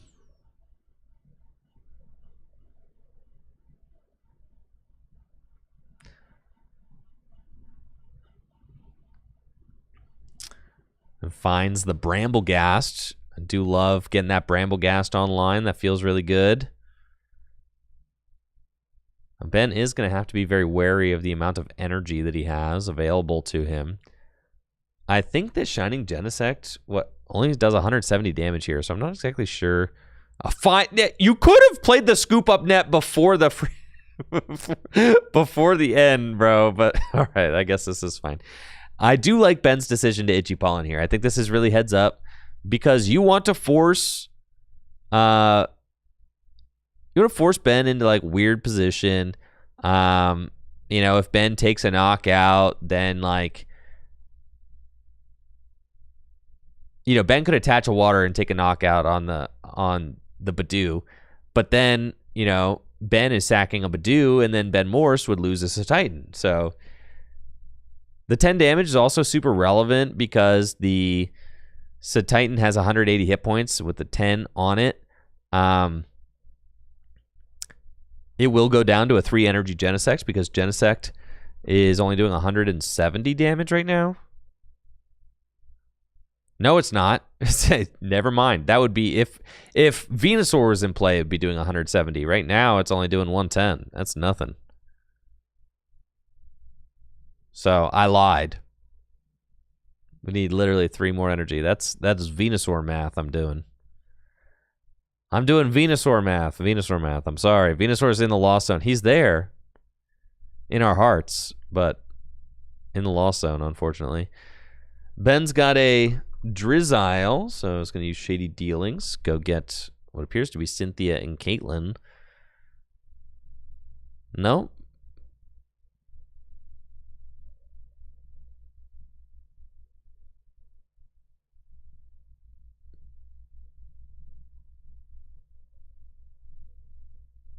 Hex Maniac, okay.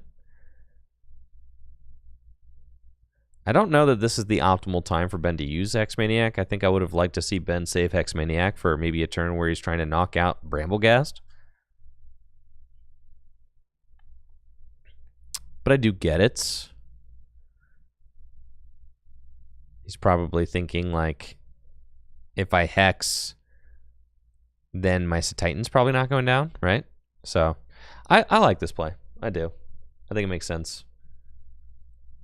You know, like, ideally you want to save the Hex for the Bramblegast, but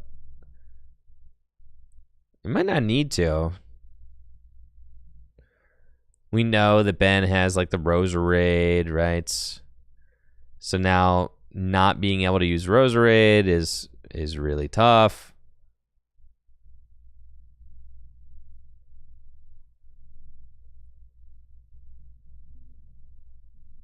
Looks like it's going to be a Revitalizer. Potentially get Badoo back. And Grottle. Yep. I mean, that's solid for sure. It could be another Itchy Pollen turn from Ben. As you kind of just, like, wait out the storm, right?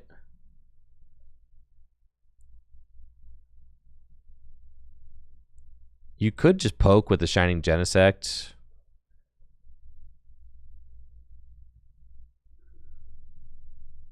Gladian. I mean, yeah, Ben's got 2 grass prize. You're definitely just getting a grass here. Yeah, because the grass energy are kind of your lifeblood now, especially since your Venusaur is down. Every single grass energy is like a really big deal.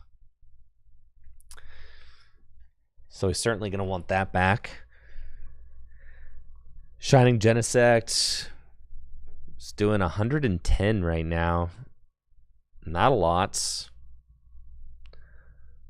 So do you retreat into Badoo and Itchy Pollen? Or do you just swing? Yeah, I don't hate swinging. I think that's fine. You force Ben to attach another energy. Or, I mean, what's really bad is if Ben just goes like Mallow and Lana, then you're kind of cooked, right? So that's the reason I like using Itchy Pollen better here. Because you just set Ben up for, like, the game-winning play, which is Mallow and Lana, and then you just, like, probably definitely lose.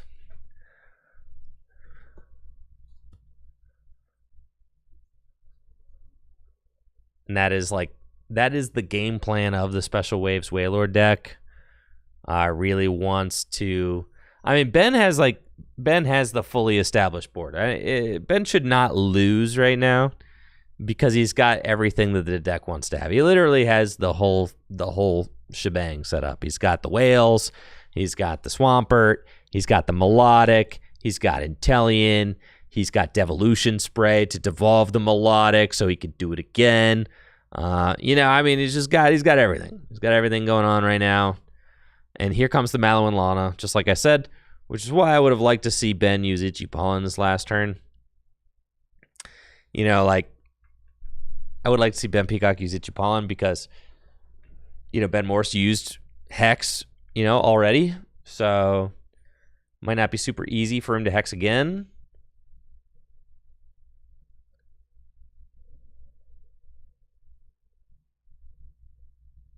And he's got Scoop Up Net to reset this Intellion too. Aqua Patch to get another water energy on the Wailord. I mean, yeah, it's looking good. And this is how you draw it up. Like, this is how you want the Special Waves Wailord deck to be working. Feel invincible when it looks like this. Devolution Spray on the Melodic. I mean, look at all these Look at all these abilities triggering. Look at all this. Wow. Oh, yeah, it's going down now. Ben Peacock. Certainly in a tough spot.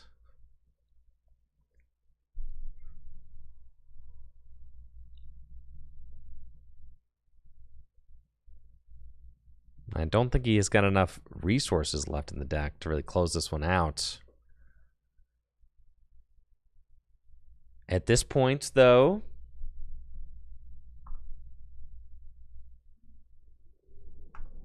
Bramblegast has got 300 hit points.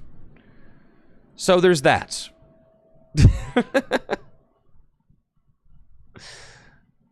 Right? And we're probably just going to see... At this point, I just want to see as many energy as possible put on Bramblegast. Yeah. Raihan energy to Torterra. Yep. Ordinary Rod. Put some fellas back into the deck. And I just want to see Rillaboom Voltage beat those energy over to the Bramblegast. You just need to make that Bramblegast as big as possible. 100%. Love this. And then Torterra will swing in, take the knockout, right? And it's possible. I mean, it is possible for Ben Peacock to, like, squeak this one out. I feel like with Bramblegast, all things are possible. You just might have to flip a lot of heads.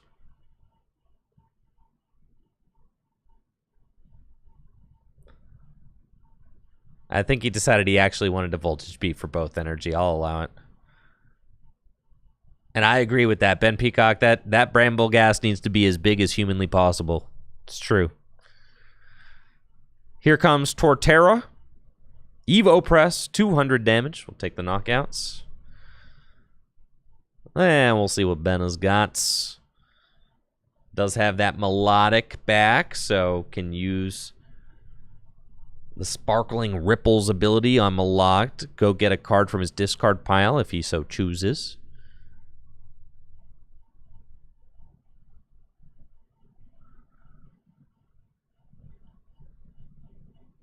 Power draw, discards a Titan. Probably want to see Ben use Cynthia and Caitlyn to bring back like Hex while attaching to... The problem is, I don't know if Ben can build up another attacker if this Whale goes down, right? And that's the problem with the Whalelord deck. You only got like 2 attackers. If they get knocked out, you just lose.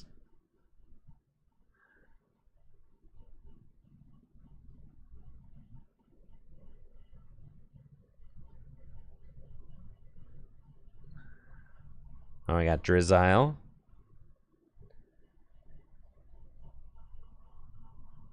Shady Dealings for Raihan. You know what I don't hate? I mean, Swampert is an attacker. You could certainly attack with the Swampert, right? Hydro Pump could do like 160.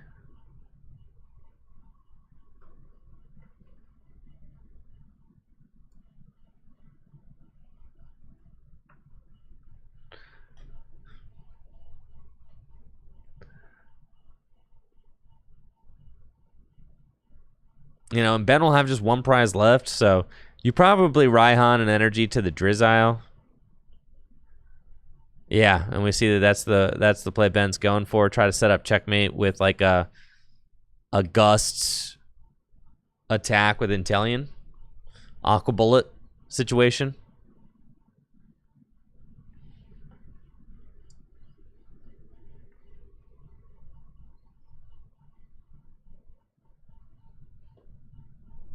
And there goes Whalelord. So now Ben would ideally have to have an N or an Iono here,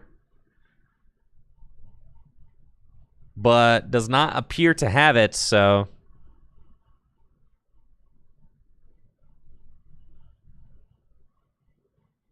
Oh, yeah, dude. And Bramblegas getting in there. Oh, wow. Just 4 heads in a row. 5 heads in a row. Why not?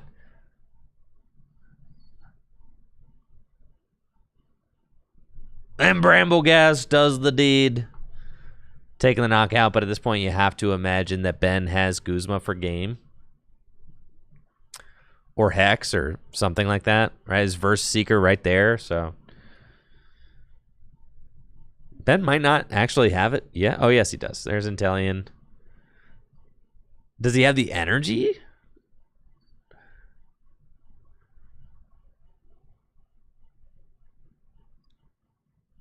And he's got to use Sparkling Ripples to go get an energy back from the discard pile, right? Yeah. And then Verse Seeker for Guzma. All right. And that is the game. Boom.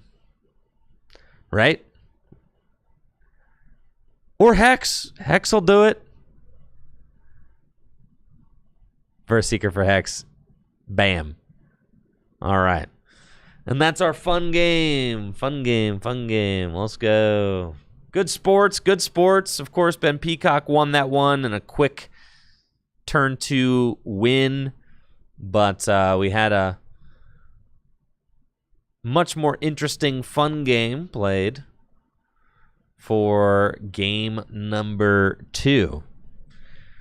We're going to be right back with round number 3 after this quick break. Don't go anywhere. Make sure to check out FullGripGames.com for all the best Pokemon trading card game singles and sealed products, as well as DragonShield.com for all the best sleeves and accessories. They've got the new non-glare mats in blood red, forest green, and blue available now. You can use code TrickyJim at checkout for 5% off your order. I'll be right back. This tournament is sponsored by Dragon Shield. Dragon Shield makes the highest quality sleeves and accessories for your favorite tabletop games, like the Pokemon TCG. Dragon Shield sleeves are super durable, making them perfect for tournament play and collecting. They also come in a huge variety of colors, so there's always a great choice to match your deck. You can even turn your favorite photograph or design into a custom box of Dragon Shield sleeves using the Sleeve Crafter on DragonShield.com. Head over to DragonShield.com and place an order for your favorite sleeves today. Use code TrickyJim at checkout for 5% off your order. Again, that's DragonShield.com for the highest quality sleeves and accessories for your favorite tabletop games. Huge thank you to Dragon Shield for being a continued sponsor of the channel.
All right, gamers. Round number 3 is coming right up here at Full Grip Games Gym Leader Challenge League Night. Again, we've got 18 players in attendance this evening, so that is a 5-rounder.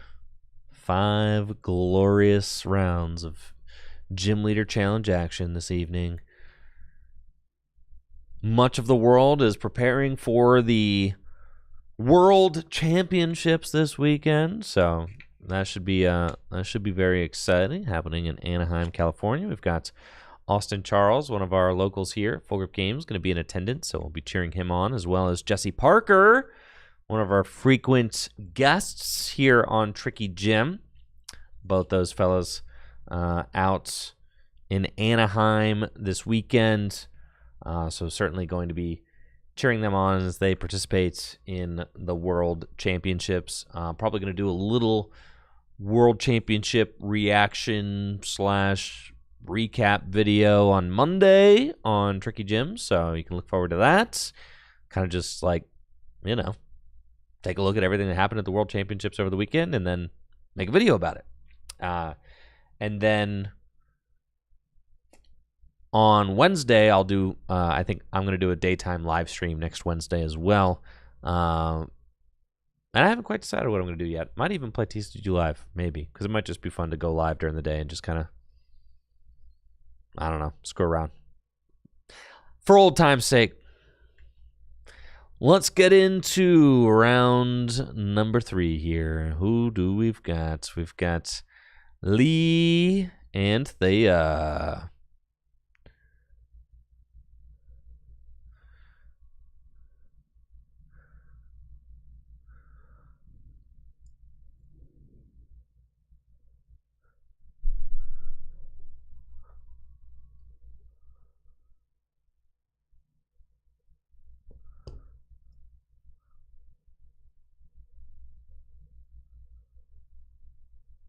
This is going to be Fighting versus Dragon. Both these players are 2-0 right now.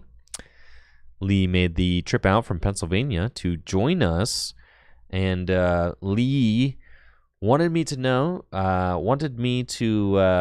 let you all know that he and the Turbo Blaze community are hosting regular Gym Leader Challenge webcam tournaments on limitless.com, play.limitless.com. So if you're interested in some webcam tournaments, maybe you don't have a Gym Leader Challenge League local to you, the Turbo Blaze Discord and community are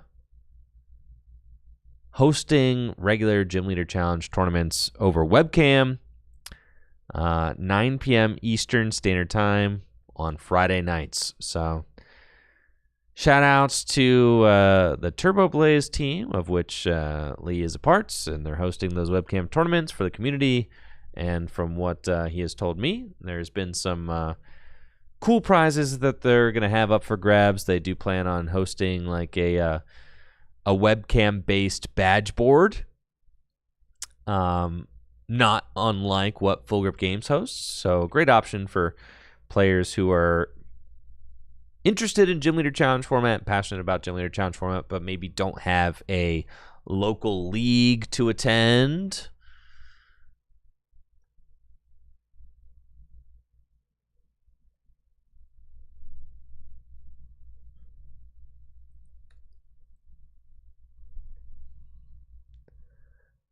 We've got Fighting with Thea on the left.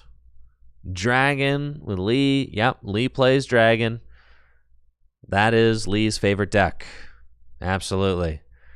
It's the only deck I think I've ever seen Lee play. Is the big basic Dragon deck.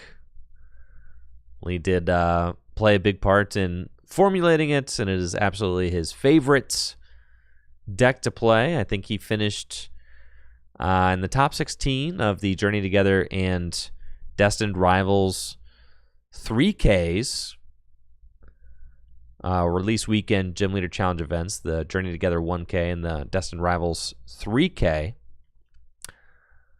So was unable to crack a top 8 at either of them.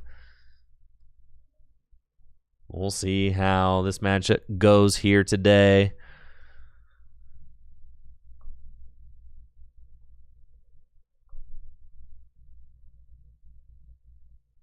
Round number 3 is getting kicked off now with Lee Hoffman on the right and Thea Blatnick on the left. Dragon versus Fighting. We've got Lee opening up with Tatsugiri.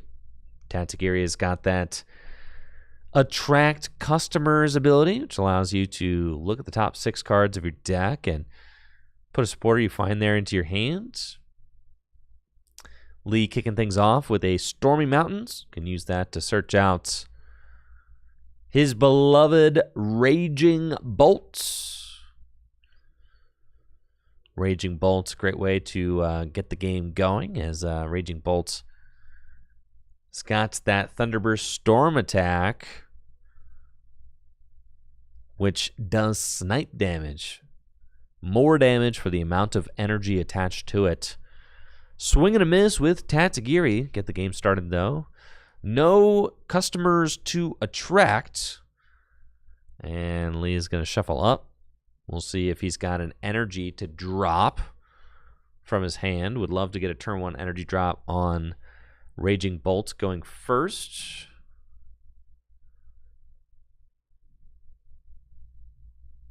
Looks like Air Balloon to Tatsugiri.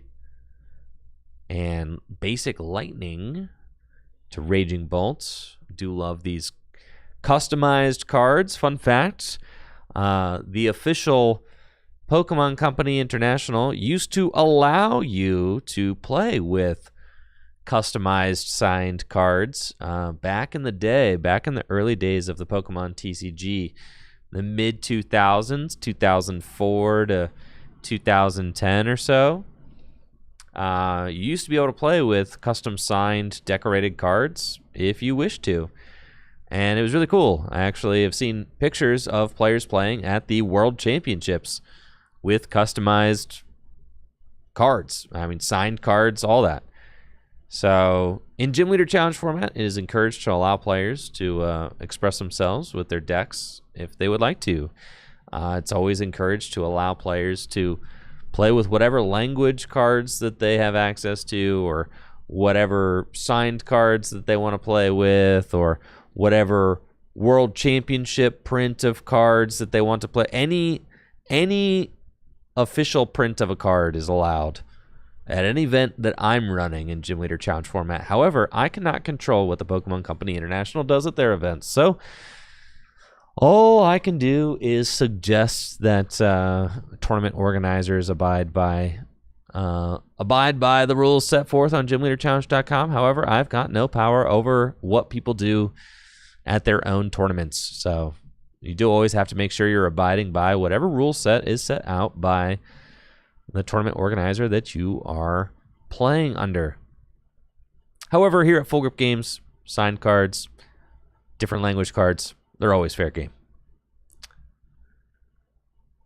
Now looks like Thea's got Karina and is considering getting Galarian Zapdos and a Professor's Letter. Professor's Letter can go get a pair of Fighting Energy out of the deck.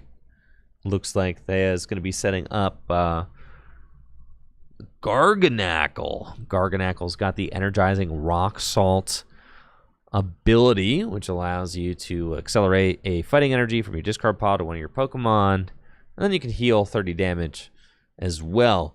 I think this Garganackle is going to become incredible once the new Lunatone and Solrock are released from Mega Evolution, as the Lunatone and Solrock allow you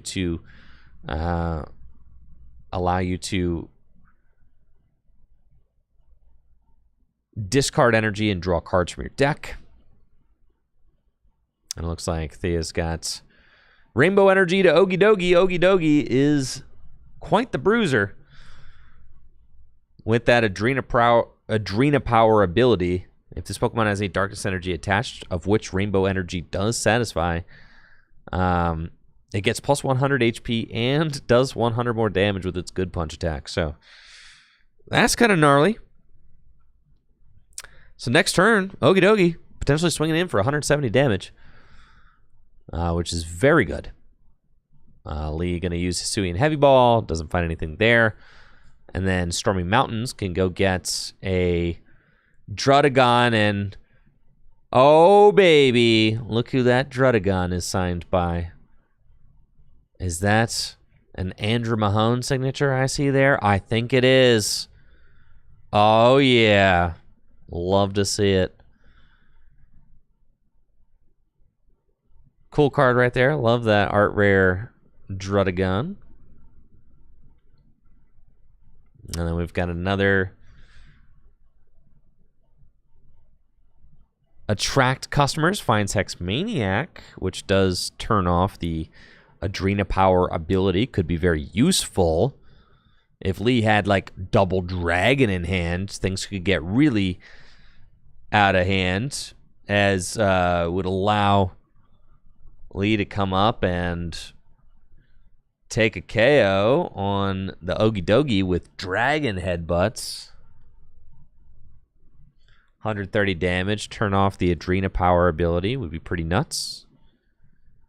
We'll see what Lee has access to. I don't know that there's any energy in this hand, so I said that last time, but that's because the lightning energy was hard to decipher. It's got a huge raging bolt on it. But I don't think that there is actually a draw card, or oh, there is a draw card. It's just Avery. Yes. I have to think that Thea would discard probably the Halucha off of Avery. And it's going to be Avery, so yeah, and that Halucha is gone. I truthfully do not even know what that Halucha does, so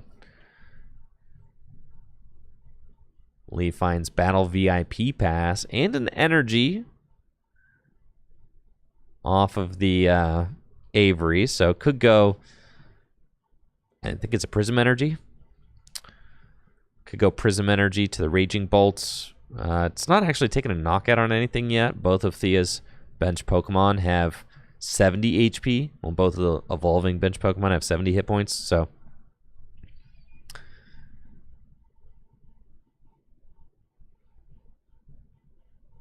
yeah, it's just going to be Prism to the Drudagon. I think Lee is going to maybe bide his time a little bit.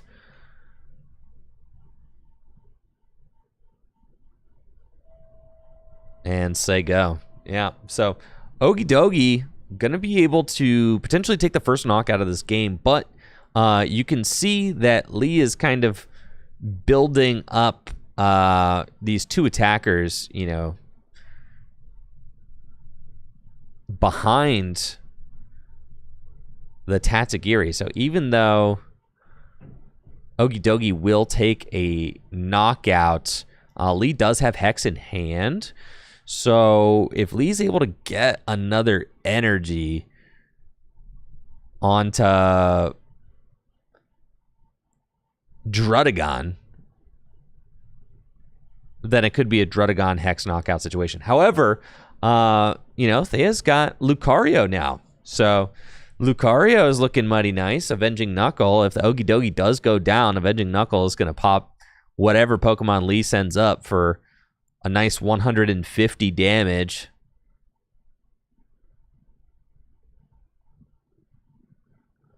God, I got to get me one of them Halloween Ogie Dogies. That thing looks pretty. I'm loving it. Yeah, the Cosmo foil hollow pattern looks really nice. Thing really pops. I got to get one of those for sure.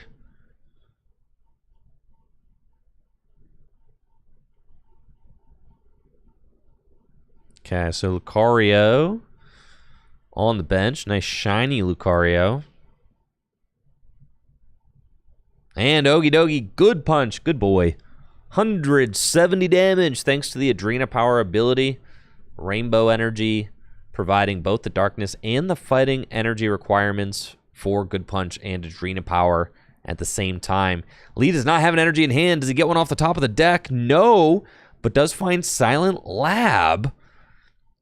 Both Silent Lab and Hex Maniac turn off Adrena Power But Lee does not have any energy right now. No energy at all in this hand, and no draw cards either.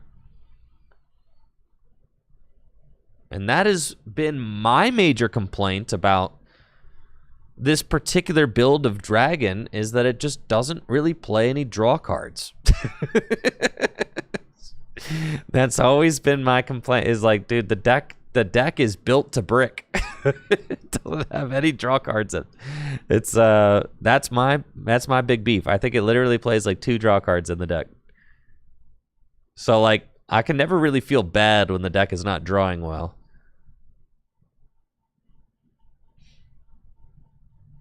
And we got Versus Seeker for Avery. Okay. Gotta find an energy here. And Lee does not find one. So now Thea's Okie Dokie is set up to just run a rampage right now.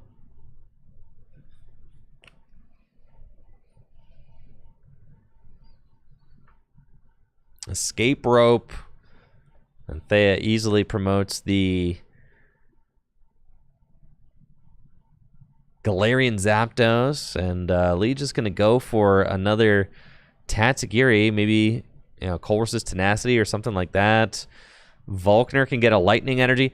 And that's the thing. Like a card like Volkner's not going to get the correct energy. It can get Lightning Energy, which is not going to work on Draudigon, and the Raging Bolt's already got a Lightning on it. And now Thea can actually just go and use Karina and could get Rare Candy Garganacl.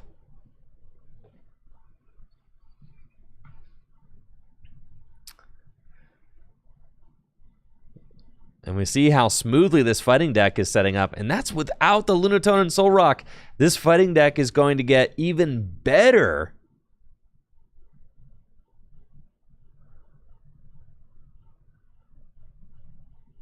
Even better with Lunatone and Solrock.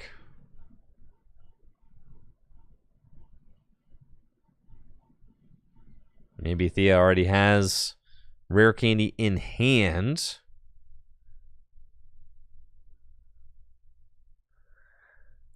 Are we calling this deck Salty Dog? Is that what we're calling? Is that what the deck is? Is it Salty Dog, bro? I could see calling it Salty Dog, sure. Is Okie Dokie is a bear though, bro. This thing's not a dog. All right, Rare Candy into Garganacl. Fighting Energy to Lucario. I mean, this board is a thing of beauty now. Thea's got everything. Don't accelerate that energy, Thea. Don't do it. Don't do it. Just leave it there. There's no reason. You could put it on the Garganacl. That's the only correct place to put it. Yes, yes. Okay, that's fine. I like it. And Okie Dokie. Swinging in. Good punch. 170 damage.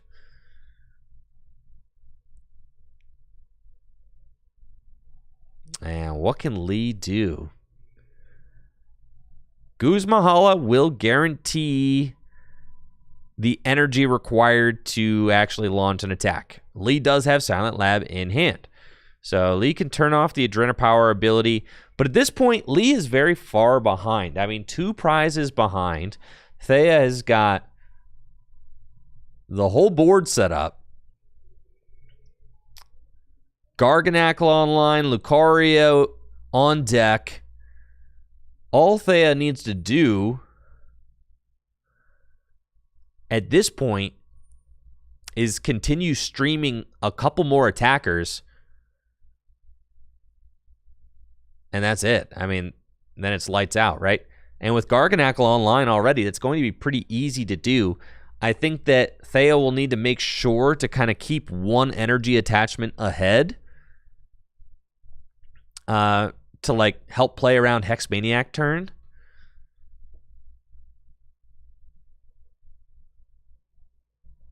Looks like Lee was able to find a grass energy, so has that.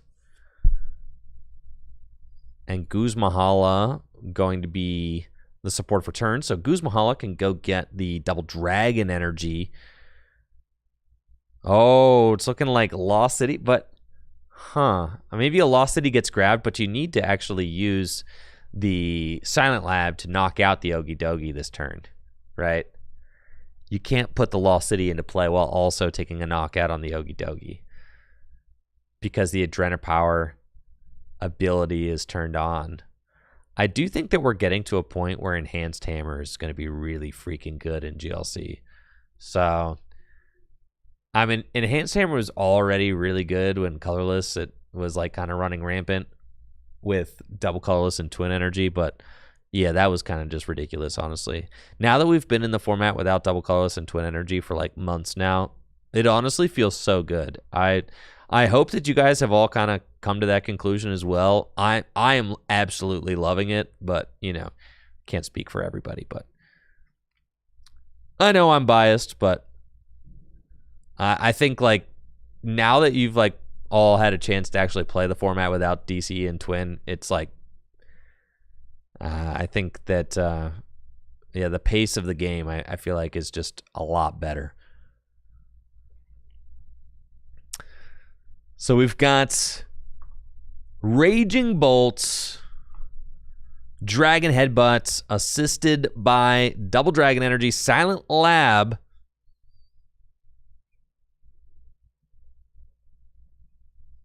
and here is the Revive to instantly bring the Ogie Dogie back. Oh my goodness. And here it comes again. Revive. The lovely Revive from Evolutions.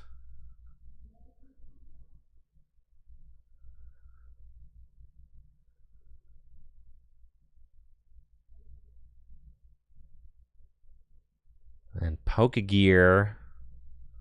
See if Thea finds a supporter worth grabbing. I see an Arvin there. Arvin does get grabbed. And then with Energizing Rock Salt and Prism Energy, it's just that easy, folks. It's just that easy. And Ogie Dogie is right back online thanks to the help of Energizing Rock Salts to accelerate that fighting energy from the discard pile.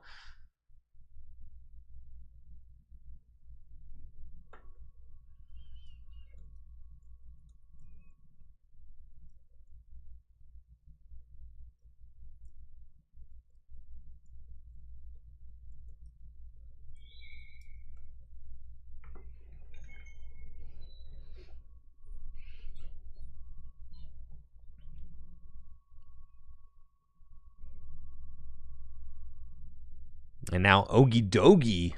Maybe swinging back in for 170 damage again.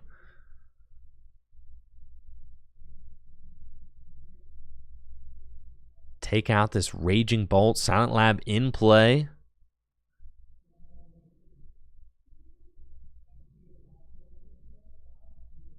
So Reshiram's Turbo Blaze ability not going to be active. So long as that Silent Lab is there. I do know Lee's got a Lost City in hand, I believe. And Lucario actually taking the knockout this turn. And after all, why not? Avenging Knuckle, 150 damage. Ogie Dogie on the bench.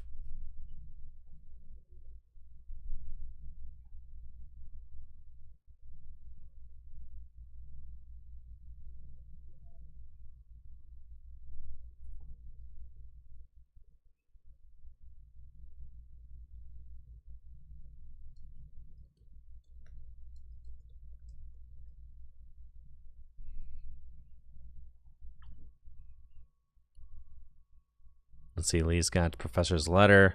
Go search the deck for 2 basic energy.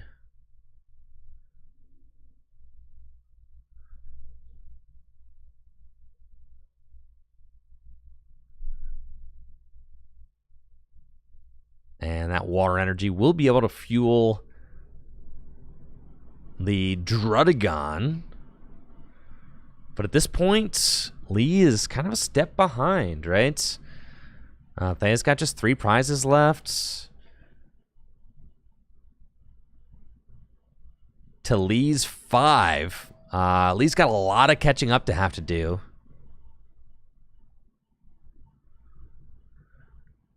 With a counter stadium, Lee can Turbo Blaze. This could be a good Hex Maniac turn, so this would be like the reason why. This, I think, is the reason why that Thea should have attacked with Ogie Dogie last turn, right? Because now you're in a situation where you can't actually take a knockout.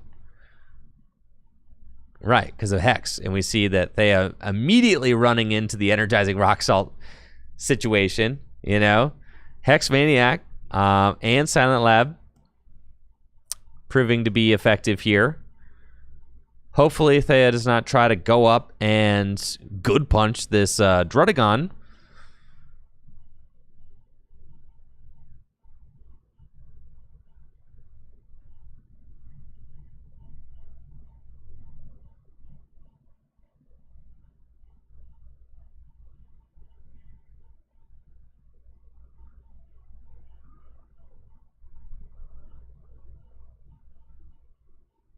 There's a Colress's Tenacity in the discard pile now, so there could be a Curum in Lee's deck. That could be crazy. We see a Curum play here. Yo.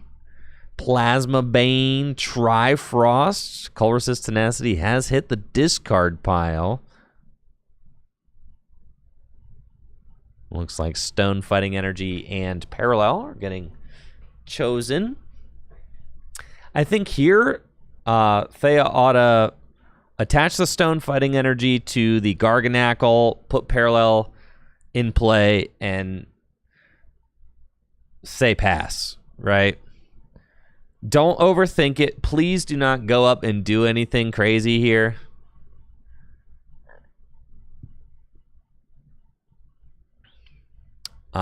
I really don't think there's any reason to overextend. Yeah, I like the Stone Fighting on the Garganackle because then you actually kind of you screw up some math. You put Garganackle over the edge to 180, which is like a really big deal because not a lot of guys in the Dragon deck do 180. It's actually like pretty much impossible. So yeah, just pass with the Zapdos active. No reason to do anything. Yeah, I mean, like, you could send the pseudo, but, like, yeah. Like, just why not leave Zapdos, right? Like, Zapdos is chilling there. It's got free retreat. Do not retreat into the Ogie Dogie for sure. That's horrible. Just leave Zapdos. Say go.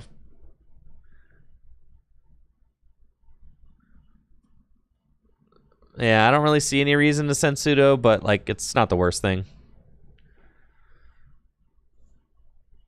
Okay, so now Leah's got, I believe, 4 prizes to Thea's 3.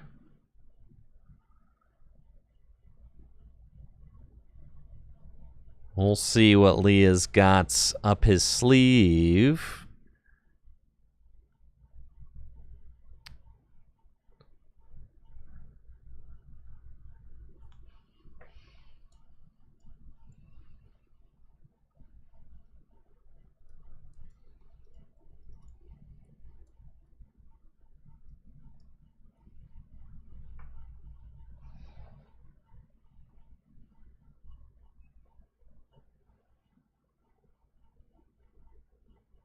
Ooh, Faba. We see Leah's got a Faba today.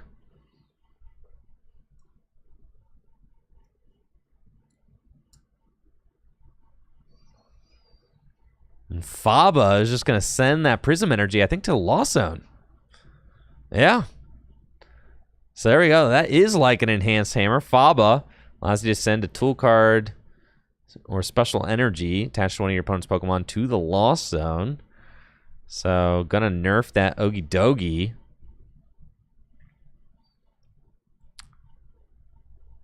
And then Lee could tie this game up with an attachment to Drudagon's still not out of the woods yet for Lee. I mean, still has to contend with a stone fighting energy Garganackle, right?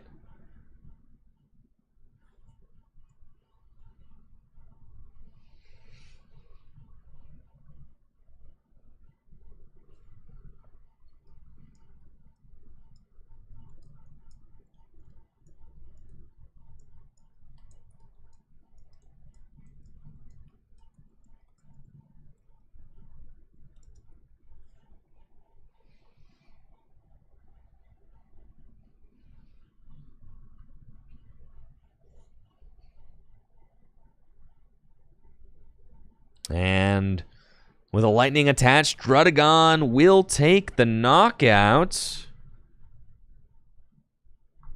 with Dragon Claw. Tag call. Going to search out Mallow and Lana and Guzmahala from the deck. Aurora Energy immediately going back down onto the Ogie Dogie. And I think now Thea is in a very good spot with the energy reestablished on the Ogie Dogie. Garganackle also going to be very difficult to respond to, generally.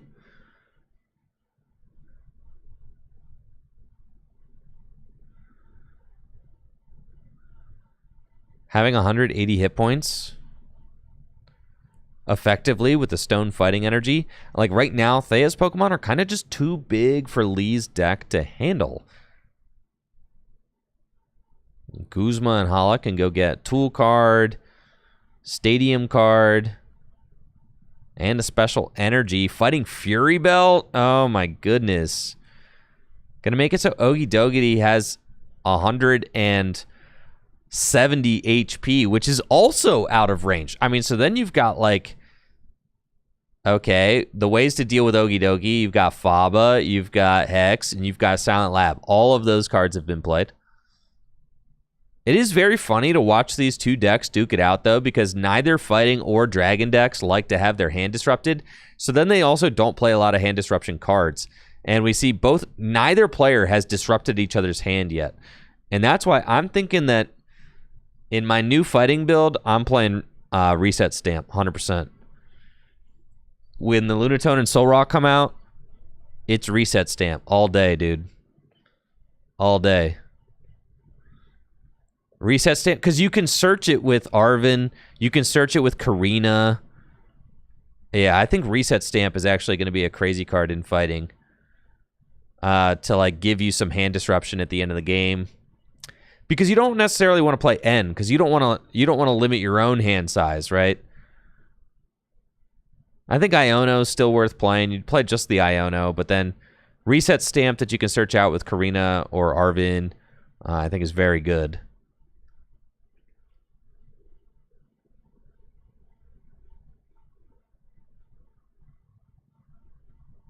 Now, Lee, yeah, I'm not going to lie. Lee is looking like he's a little cooked right now. He's got an Ogie Dogie in the active with a Fighting Fury belt on it, energy reestablished, Garganackle with 3 energy on the bench, Zapdos with free retreat. I mean, it's just like, you know, like, what do you do, right? Just like really brutal position to be in. We got a Turbo Blaze from the Reshiram in the active to accelerate that fire energy. Water attached from hand. So that's 2 energy. Ain't no way, Peony. Ain't no way, dude. Ain't no... And that's why... I don't know, man. I'm not a believer. I'm not a believer in the Peony, dude. I'm really not. I'm really not, bro.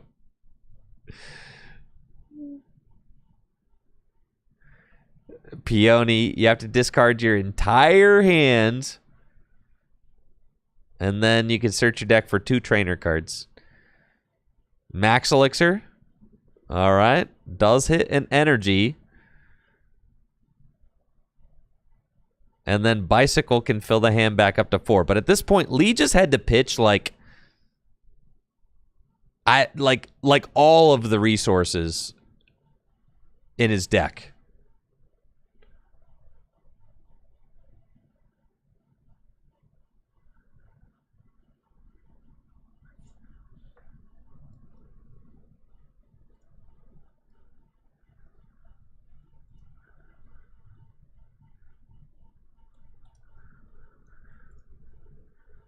And Lee draws into nothing, and that's it. Thea is your winner. Moving on to 3-0 with the Fighting Ogie Dogie deck. Fighting looking really strong. That was a great showing from the Fighting deck. And I am so excited about the future of Fighting. Very strong showing from the Fighting deck. The future is bright for Fighting, folks, with both the Lunatone and Solrock from Mega Evolution on the way. Gonna completely revitalize the type. I mean, a total game changer. Fighting has really been on the up since the release of Ogie Dogie. Ogie Dogie has really started to kind of change the narrative around Fighting altogether in Gym Leader Challenge format. And the thing is, Fighting has some pretty solid cards in its pool. It really does. But, I mean, finally, it seems like Fighting is starting to get some love from the game designers.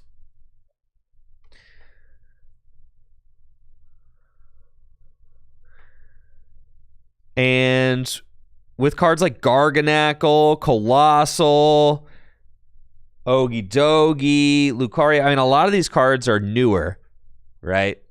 And their power level seems to have scaled appropriately. That was something that was kind of hurting early Fighting builds. Is it felt like the power level of Fighting cards had not been scaled appropriately, like with the rest of the cards, and that's because the game designers hate fighting Pokemon. I don't know why. They just do. They just do, folks. They hate fighting Pokemon. But we're so back. Fighting Pokemon finally got the power level they need in order to be relevant. Ogie Dogie is one of the strongest big basic Pokemon in the format, and Fighting should have one of the strongest big basic Pokemon in the format because that's Fighting's thing, right? Is having big beat stick guys that could just go bang. Like, that's what Fighting's supposed to have. Low energy cost, guys that go smack. And that's like, finally, Fighting is able to deliver on that. Thank you, Horsey, for the sub in the 72 months. Dang, I appreciate it, Horsey. Thank you. Appreciate it. Yo, you love the RSPK content? Yo, thanks for the feedback. That was a lot of fun. A lot of fun for sure. See, I was working on my Fighting Mega Evolution Fighting GLC list the other day. I think it's perfect. I gotta say, I think it's perfect already.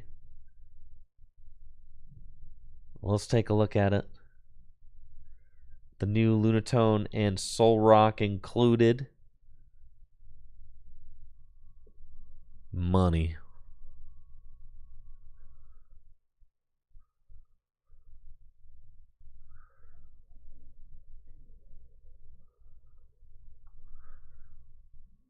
All right. So, yeah, you got the Garganackle. Boom. You got Lunatone and Solrock. Yes. Ogie Dogie. Terrakion? Love it, dude. Terrakion's a revenge attacker. Okay. From the new Black Bolt and White Flare sets. 140 base HP too. Sudowoodo. And then you've got Ting Lu. Ting Lu is the new Spice. All right. Its Arrogant Impact attack does 220 damage. Ting Lu is basically here to knock out whales. Like, you need something that can do over 200 damage. So yeah, that's solid there. Supporter lineup, you got the new Lily, and then all the good supporters. There's a couple of flex spots though. Training Court goes really well with the Lunatone and the Solrock because you can just bring fighting energy back from the discard pile, reuse them. You got the Lanazade. It could be Lanazade or Clara, either one. They're both really good in this deck because they allow you to reuse energy for Lunatone and Solrock as well. Mallow and Lana is awesome. Obviously, you play the tag call engine, so being able to like go get a switch out with the tag call engine is really good, especially since Garganacle's got a retreat of 4, Okidogi's got a retreat of 2, Terrakian's got a retreat of literally like 4, 3, Tinglua's retreat of 4. A lot of fat guys, so having another switch out is very good. Lusamine and Cynthia and Caitlyn pretty much give you infinite recursion. Like, you're never, ever going to run out of resources. That's another thing, too. Like, people might worry that you're going to, like, run out of energy. You're not really ever going to run out of energy. You can Cynthia and Caitlyn or Lusamine for your Lana's Aid back if you wanted to. And then you've got Training Court. You can Lusamine for Training Court back. Like, there's just so much recursion, right? Versus Seeker for Lusamine for Training Court back. And then, like, you're with 3 stadiums and Lusamine, like, you're probably winning the stadium war. You can always get Training Court to just stick at the end of the game, and that means that your Lunatone, if you get Training Court to stick at the end of the game, that just means that Lunatone is just like a free draw 3 every turn, which is crazy. And then, like I said, Reset Stamp is here because you want to be able to disrupt your opponent's hand without sending your entire hand to the bottom of the deck, because at the end of the game, you can build up a really big hand. You could pretty much have your entire deck in your hand at the end of the game with Lunatone's draw ability. So you don't want to send all that to the bottom of the deck. Like, yeah, A-Specs have a rule box. Well, A-Spec cards are not allowed in Gym Leader Challenge. Yeah, they're not allowed in Gym Leader Challenge. Yeah. They have a rule box. They have an A-Spec rule. Yeah. A-Specs are not allowed. Prism Stars are not allowed. Radiants are not allowed. Yeah, all those kinds of cards. Thinking about how A-Specs would like completely. I feel like A-Specs would like ruin the format in a way. Those cards, the power level is like way too high for A-Specs. They would make the game less fun.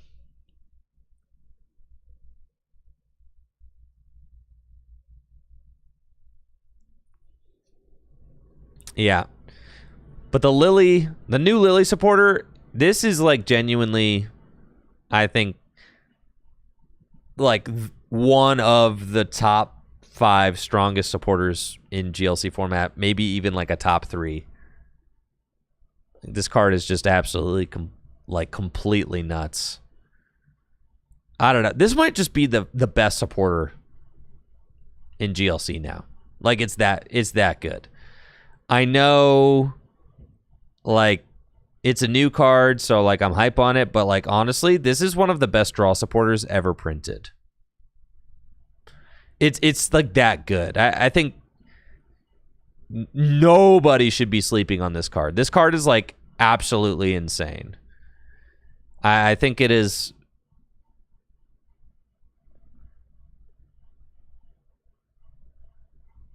Like, Spence, when you came over to play a Conquest with me and you said you couldn't find a room for Lily's Determination in any of your GLC decks, I was like, what are you talking about, bro? Like, literally, give me your deck. I'll find spot for it right now. like literally, bro. Like, literally, give me all 4 of your decks. I'll find a spot for this card. I don't know. Imagine if Lee had this card in his deck as opposed to, I don't know, that Peony or like Volkner or something, you know? Like, Peony and Volkner are so bad compared to this. This card is so much better than both of those cards. I think, like, there's definitely, like, an obsession with tutoring cards out of your deck. And I get it. It's a singleton format, so, like, I get it. But I think there needs to be a healthy balance between tutoring cards and drawing. Because sometimes you just need to draw cards. You just need to create card advantage. You just have to draw cards. Sometimes you have to hand reset, too. Like, that's a really important thing. Like, sometimes your hand is just garbage. And you just need to, like, I just need to see a new combination of cards.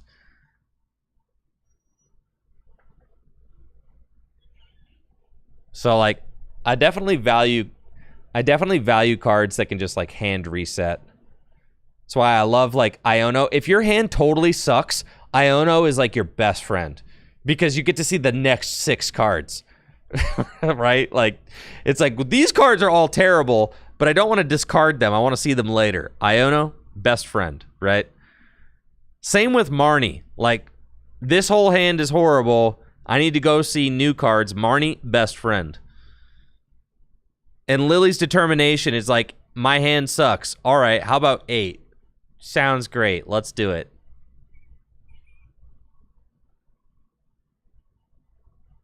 Yeah, just nuts.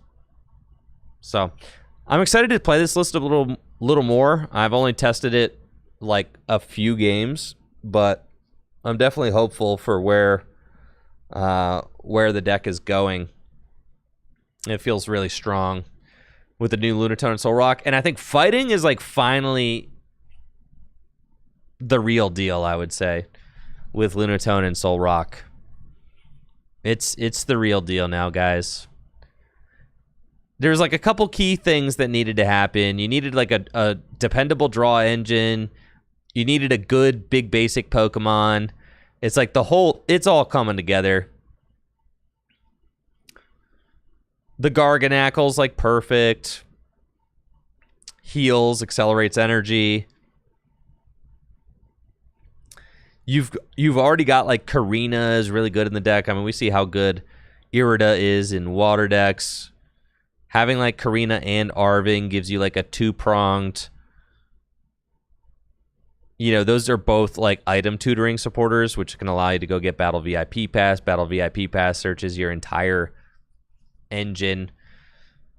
Having all the consistency items too. You're just like Tag Call, Gear, Trainer's Mail. You have a pretty high shot of like opening a very powerful turn 1 supporter, right? Arvin's a powerful turn 1 supporter. Karina's a powerful turn 1 supporter. Lily's Determination is a powerful turn 1 supporter. Guz Mahal is a powerful turn 1 supporter. You got all these like really good turn 1 options. And that's the thing, yeah, since you got the rocks, like you really just don't need like a lot. You don't have to like, your deck doesn't have to be entirely draw cards like it used to. You know, fighting decks used to have to be like nothing but draw cards. But now you can afford to play a little bit of like, you can afford to play fun cards, really. It's like kind of what it comes down. You can afford to play things like Reset Stamp now. You can afford to play recursion cards like Lusamine. You could afford to play cards like Mallow and Lana. You can afford to play cards that like don't really, you know, that just affect the game state. Yes, fighting is not a good deck for playing Hex Maniac. Yeah, that is a tough thing about fighting, right? It's because it's the same reason like grass really doesn't like playing Hex Maniac. It's because if you are playing a grass deck, Hex turns off your own jungle totem ability, which is like really bad, right? And it's like fighting, Okidogi's your main attacker. He relies on ability. You don't want to play Hex and attack. So like your opportunity to use Hex is just so limited since your main attacker. There is an argument for playing the Resistance Soul Rock. You absolutely could. This one is incredible. I mean, you guys know how good Fan Rotom is, right? Like fighting basically has its own Fan Rotom, which is like nuts.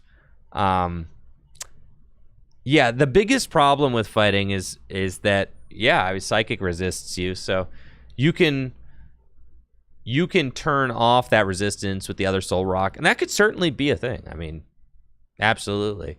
If you're worried about Psychic, just swap it out for the other Soul Rock for sure. 70, I mean, like, Psychic is certainly the type I would be most worried about. Because you've got bigger problems than just the resistance playing against Psychic, though. Your other problem is the fact that your main attacker is weak to Psychic.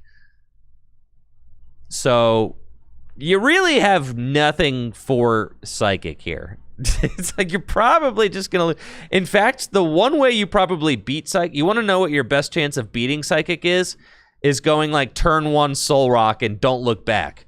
So I would actually say that if you're worried about Psychic, your best chance of beating Psychic is probably to just go like turn 1 Strong Energy, Soul Rock, bam, right? Just do that. I've said all that they need to do to make fighting like truly invincible is just make Ogie Dogie with like print Ogie Dogie with a grass weakness too. Yeah, we're gonna need someone like on Ogie Dogie's power level, but weak to grass instead. So that way versus Psychic, you just go with that guy.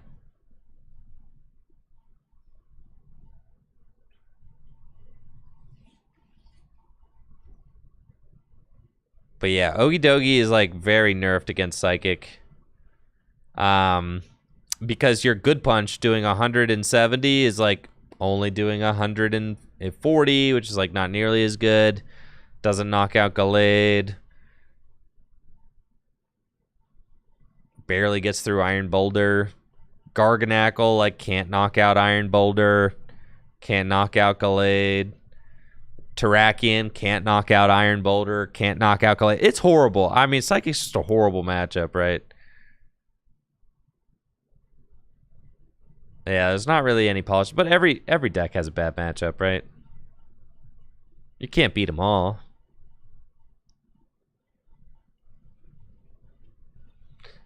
We do have the protein drink thing. Yeah, that's here. So you do have that. You can boost your damage output by 30.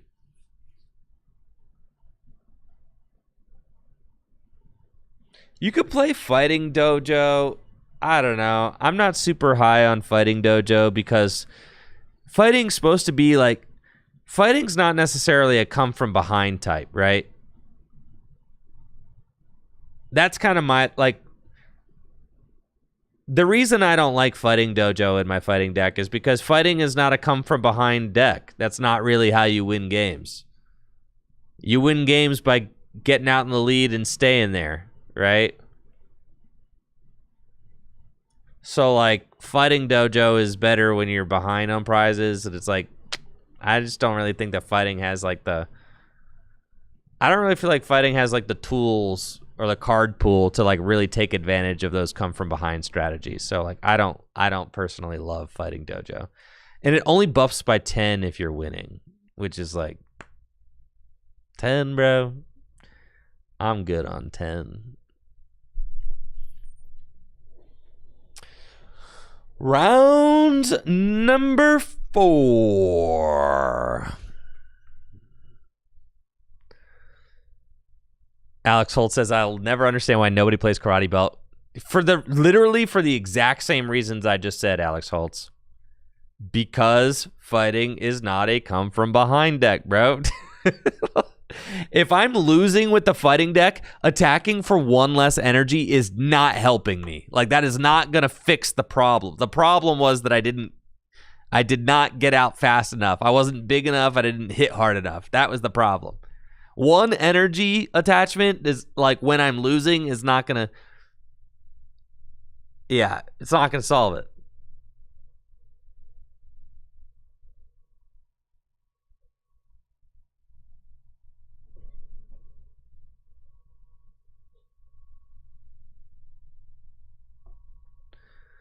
All right, we've got our next round up now, folks. Let's go. Let's go. Let's go. Round number 4.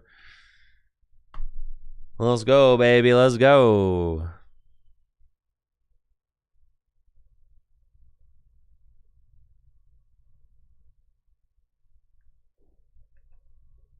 We got Dylan versus Alex Carpenter.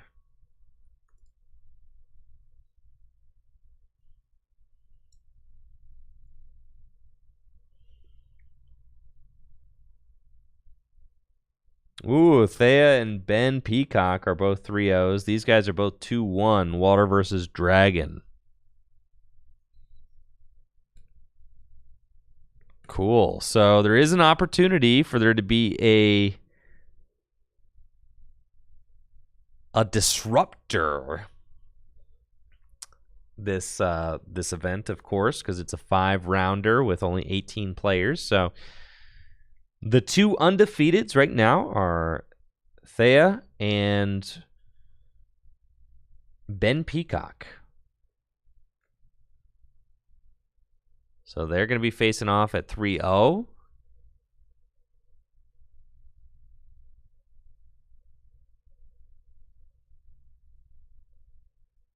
And then these two are both 2-1. Haven't gotten to watch them play at all yet. Today, Alex Carpenter playing Water and Dylan Ryan playing Dragon. And then for our final round, it'll come down to, whether or not the undefeated player can remain undefeated.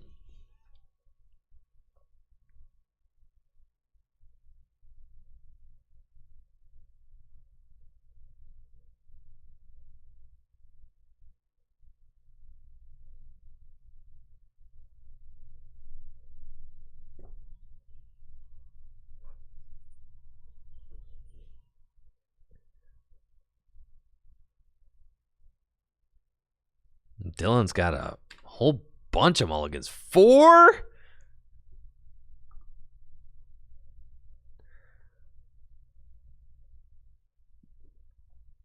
Finally finds a basic. Gonna give Alex a really big starting hand. And here we go. Round number 4 of 5 is underway. Alex Carpenter playing first. Opens Wishy Washy and Hisuian Heavy Ball. Hopefully he's got another basic Pokemon to put down, or else he could lose this game on a coin flip. Wishy Washy. I like this. Okay, put the Silent Lab down. It's just another piece of the equation, right? Because let me explain to you how Alex Carpenter could lose right now. Wishy Washy has the Scatter ability. It says at the end of your opponent's turn, if this Pokemon has any damage counters on it, flip a coin. If tails, shuffle this Pokemon and all cards attached to it into your deck. So Alex did slam the Silent Lab, which makes it so that the Scatter ability is turned off. However, if Dylan draws into double Dragon Energy and a Counter Stadium, he can poke this. No, he doesn't. All right, but anyways, he could poke the Wishy Washy for 60, and then Wishy Washy could go back into the deck.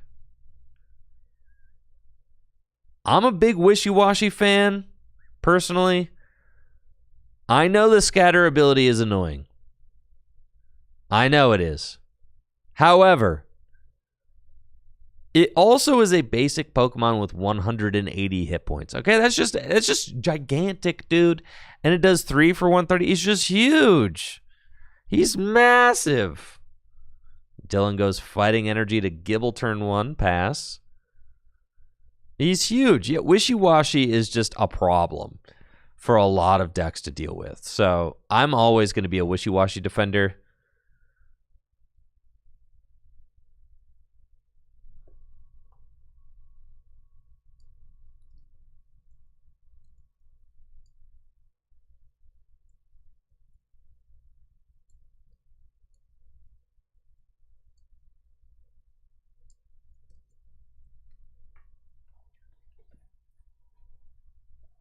Well, thankfully, Alex has got Ball Guy to establish a board and can search his deck for 3 balls. He's going to get Nest Ball, Dive Ball, Nest Ball getting Remoraid, Dive Ball getting Sobble, and then Quick Ball as well. It looks like Alex does have Evolution Incense in the hand. You discard the Kyogre. Yeah, get that thing out of here. Yeah. You're not going to discard the Water Energy. The Water Energy is what you're doing next turn with Hydro Splash.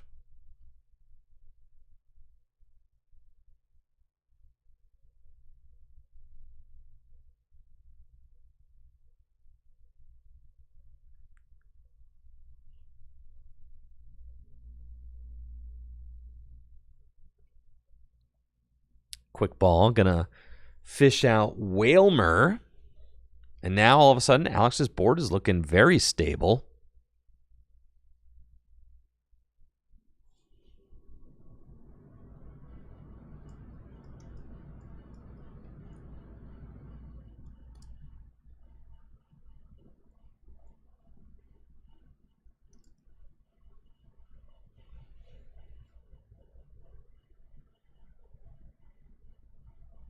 Hisuian Heavy Ball from Dylan. And check his 6 prizes. And it's got a Hilda. Hilda can go get Gabites and an energy card out of the deck. And Alex Carpenter, sure enough, playing all 70 hit point evolving basics.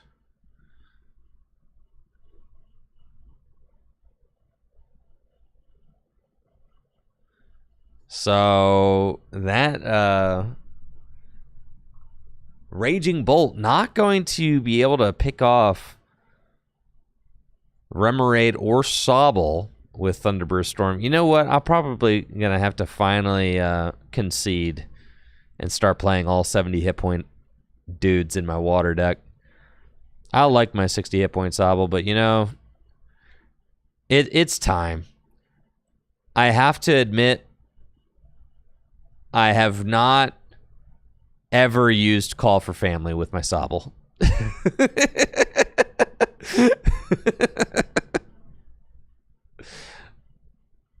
But the thought of it is cool, all right?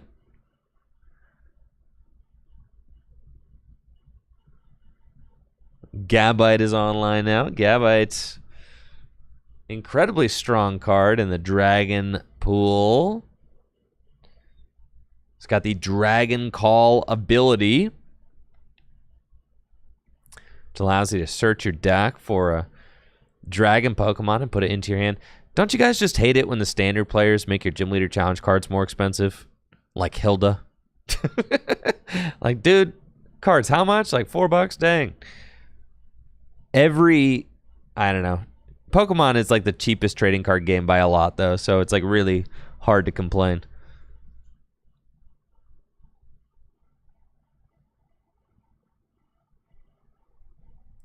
Yeah, Pokemon cards are incredibly affordable next to every other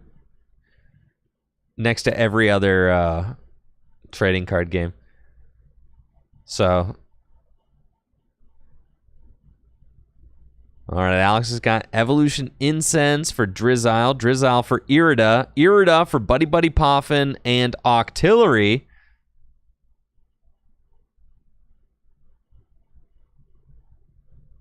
That's what I'm saying. No, I'd never complain about a $4 trainer. To me, that's just what good trainers cost is $4. But a lot of players who only started playing like post-pandemic or like during the pandemic, they don't know. They don't know, bro. They don't know. They don't know, or have never played any other trading card game. There are some players who like got into Pokemon when cards were being printed out the wazoo and like whatnotters were opening everything for them. Like, that is not the way the hobby's always been, all right? So, Octillery, Abyssal Hands, and Evo Soda. I'm gonna go get a Wailord in play.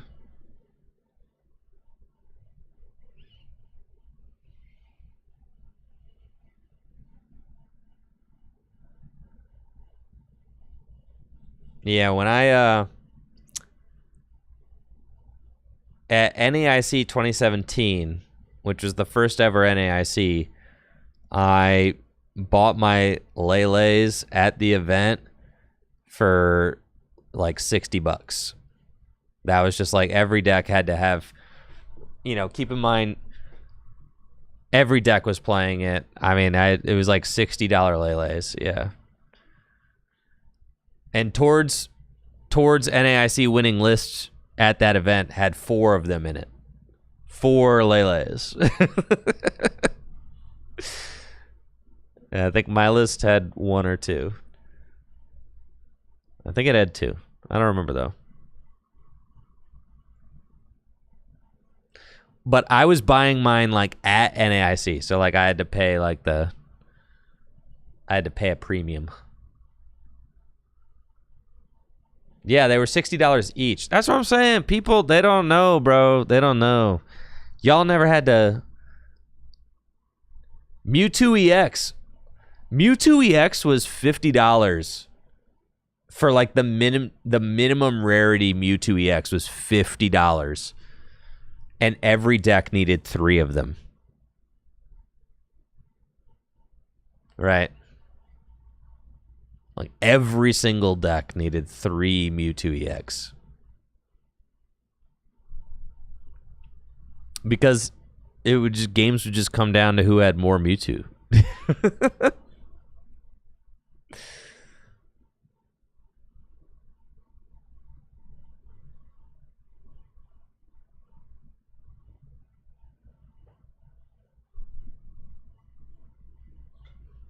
Yeah, Stellar Wish Jirachi used to be over $20. Yeah, for sure.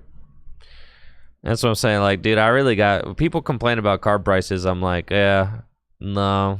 Yeah, there's nothing really to complain about right now, to be honest. It's just... Yeah, that's the hobby, baby. Playing the game, and also, not to mention, playing the game is just always cheaper than collecting or like trying to open sealed products. So like, you know, like you could build a competitive Pokemon TCG deck for like $60. That's like what an elite trainer box cost, right? Which is like ridiculous. To me, is like, yeah, an elite trainer box, bro. That's like 10 packs. Or you could build an entire deck and play. So to me, it's like a no-brainer. It's like, yeah, bro, I want to play.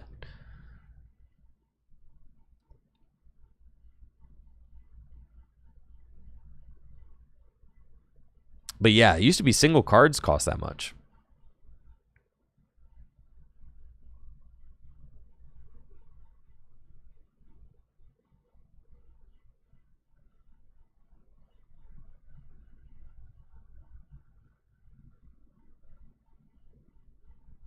Let's see, timer ball now from Alex. ETB's only 9 packs? Yeah, well.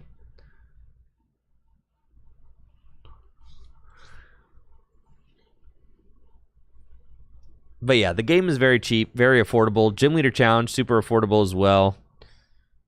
Yeah, it's just never, it's really, truthfully, it's never been a better time to like play the Pokemon TCG. It's never been a better time to get into the game. It's never been a better time to play. The cool thing about Gym Leader Challenge is that when you invest into a deck, it stays good for a lot longer than your standard deck does. Because standard rotates, Gym Leader Challenge doesn't. So like, a lot of people have their Gym Leader Challenge decks that just like kind of evolve slowly over years, and it's you know, that's like really cool. So for me, you know, my decks get updated like a few cards at a time, and usually the cards aren't that expensive, so.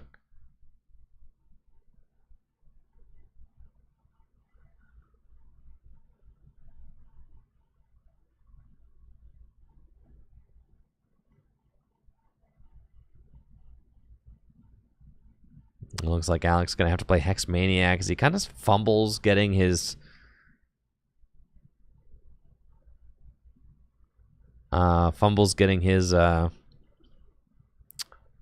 Bax Caliber online. You know, thank you, Alamora, for the Prime sub over on Twitch. I appreciate it. Thank you.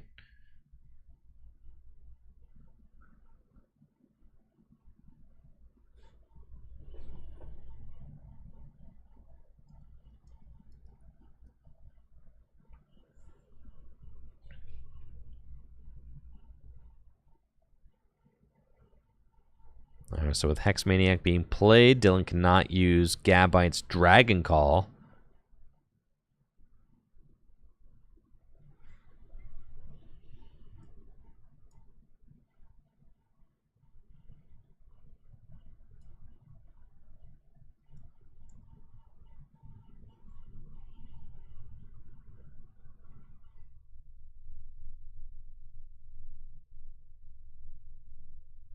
All right, energy to Wailord and Amarni.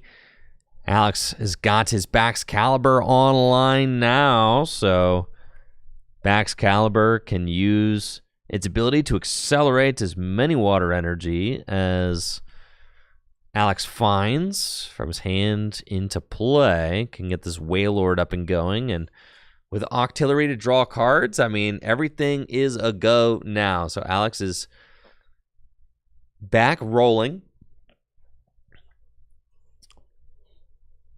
Baxcalibur's got the super cold ability. And with energy retrieval in hand, Alex can afford to Ultra Ball this water away. Go get another Pokemon, really thin the hand down. Commit Float Stone somewhere. Probably to the Octillery. As Octillery. Yeah, you're not really ever going to want to use Hug. There's no reason to do that. And he's got a retreat cost of 2. So Octillery is usually a good home for the Float Stone. And we'll see if Alex can find the energy that he needs. He might not have any other water in the discard pile, though, so it might just be energy retrieval now. Ooh, did find a water there, so we've got that. Super cold, energy retrieval. Wow. So that last water he found, I cannot believe Alex didn't preemptively commit the energy retrieval. That's insane. It's absolutely insane. I can't believe he decided to hold on to that. I mean, to me, it's like, yeah, just play the energy retrieval and draw 5 instead of 4. I mean, you saw Alex barely drew that last energy to launch the attack, so that was a little bit of a risky play from Alex, but it did buff out. Wailord now, Hydro pumping for 210 damage. 4 energy attached.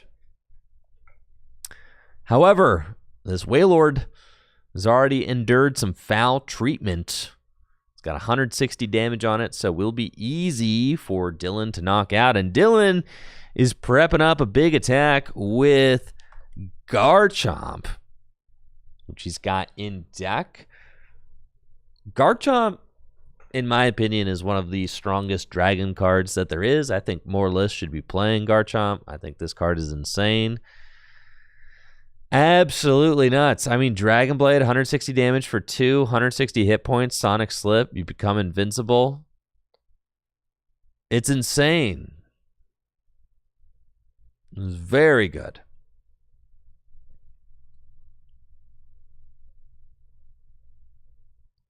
And this could swing the tides of the game if Dylan is able to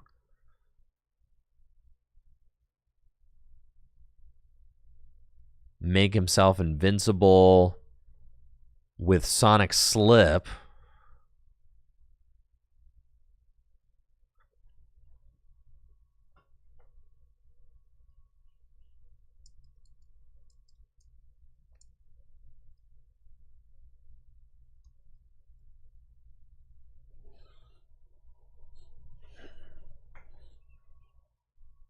And here comes Garchomp. Sonic Slip will make it invincible.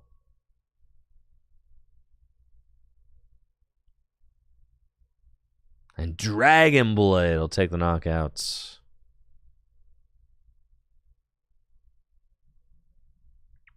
Town map. Gonna flip Alex Carpenter's prizes over.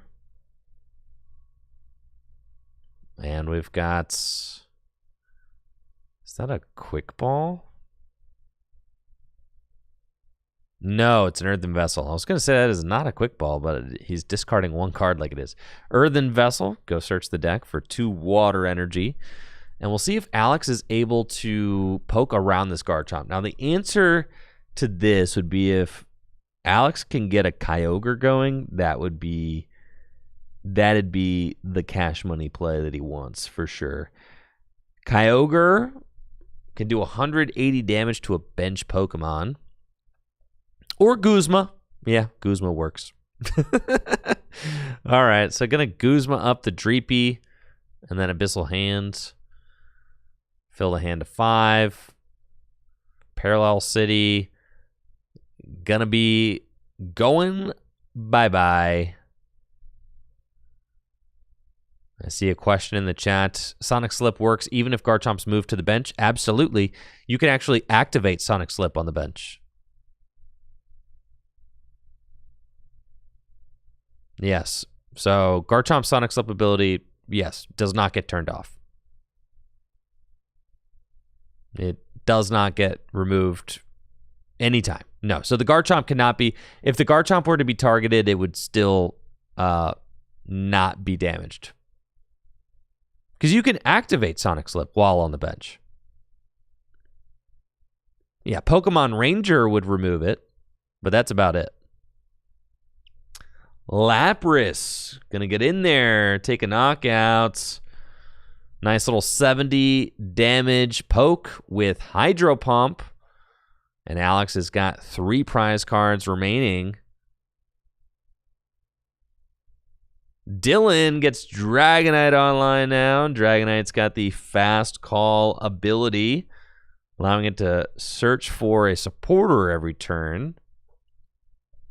Garchomp back out here in the active spot. Druddigon built up on the bench. So, I mean, Alex is just cruising towards a dub at this point, with Dylan only having 1 prize card.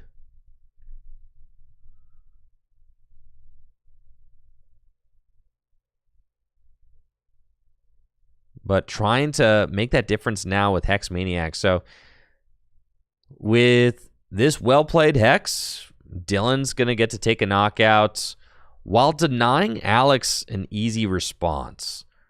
As we notice, Alex was not able to get the next attacker up fully powered up yet. So this is going to be big for Dylan, as Dylan goes in with Garchomp. Dragon Blade with the Hex Maniac. They found off a Fast Call. And here we go. Big Hex turn from Dylan.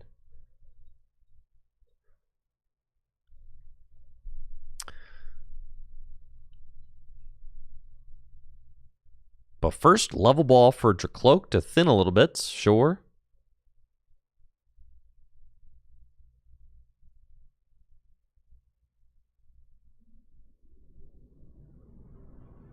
And there's the Hex.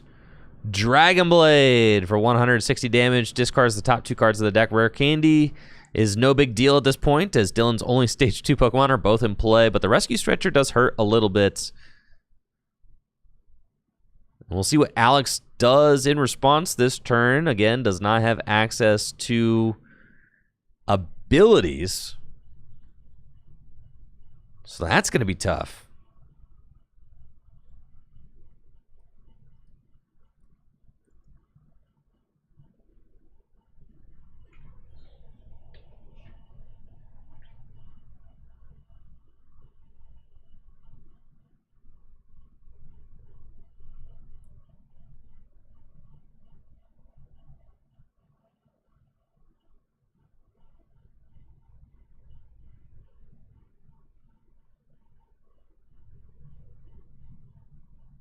I see a question over on YouTube. What does Fire need to be good? I think Fire is like right there. Fire's in like a position where really all it needs is like a premier big basic attacker. That's what I would say. Because you've already got Magcargo, and then you've got Pokemon that draw. So Magcargo stacks, and then you've got Pokemon that draw.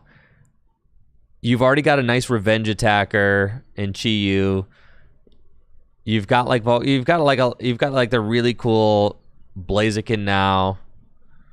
You literally just need, like, Fire has almost everything. You need a premier big basic attacker. Like, you need like your own Snorlax from Lost Origin. You need your own like Ogie Dogie. You need your own like, I mean, every other type is getting them. I mean, like,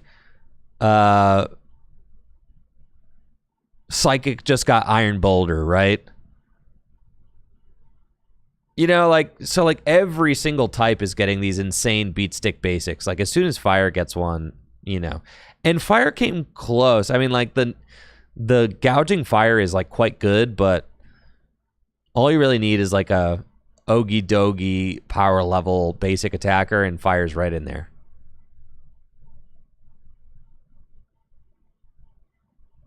But honestly, like, there's a lot of really cool pieces in Fire.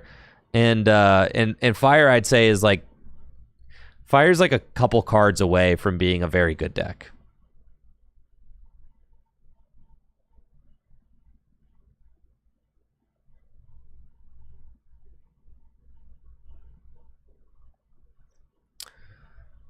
Again, Alex just going to shove up the Wishy-Washy. It's got 180 hit points, so not an easy KO for the Garchomp.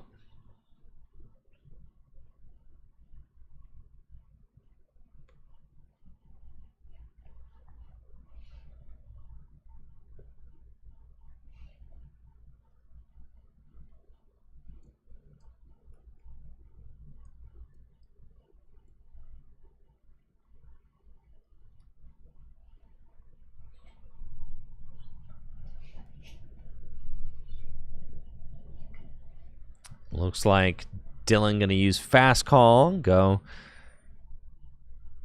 search out Guzma and Hala.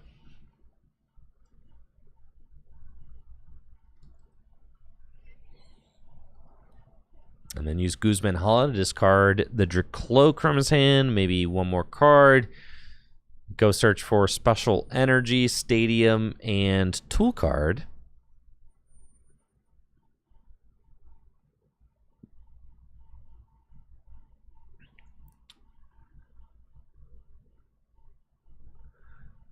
If there was a Muscle Band in this deck, now would be the time to get it. Or Silent Lab. Not Silent Lab. Silent Lab wouldn't do anything. Muscle Band. Excuse me. Muscle Band would be good.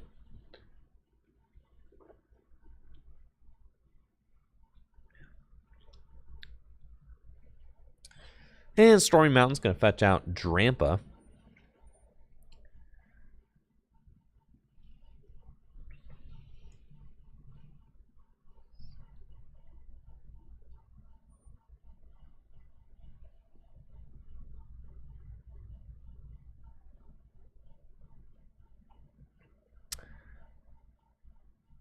Oh, and it looks like, okay, I like this play. Just retreat into Drampa. Drampa can poke. Corkscrew Punch for 30. And the Wishy-Washy stays. And again, Wishy-Washy just kind of showing how valuable it can be. 180 hit point Pokemon. And there's nothing on Dylan's board that can actually one-shot. Alex gets to draw 4 with Erica's Hospitality.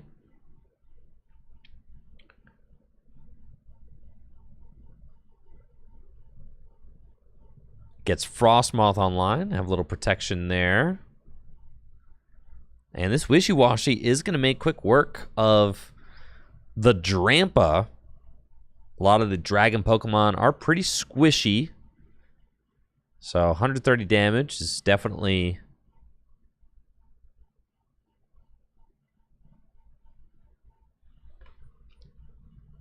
Oh, we got Tony in the Twitch chat saying, Gym Leader Challenge is the hardest game I've ever played. And that's why he's hooked for life. Yo, that's what's up. Honestly, that's what makes playing these decks so much fun. It is my favorite way to play Pokemon cards. Has been for years. I mean, it is just an absolute blast. If you've never played Gym Leader Challenge format before, highly recommend it. It is my favorite way to play Pokemon cards for sure. And there are communities all around the world that play Gym Leader Challenge formats, even online. So if you don't have a local Gym Leader Challenge league near you, there are online leagues as well that run webcam tournaments and the like. We used to run tournaments on Pokemon Trading Card Game Online, but, you know what happened there.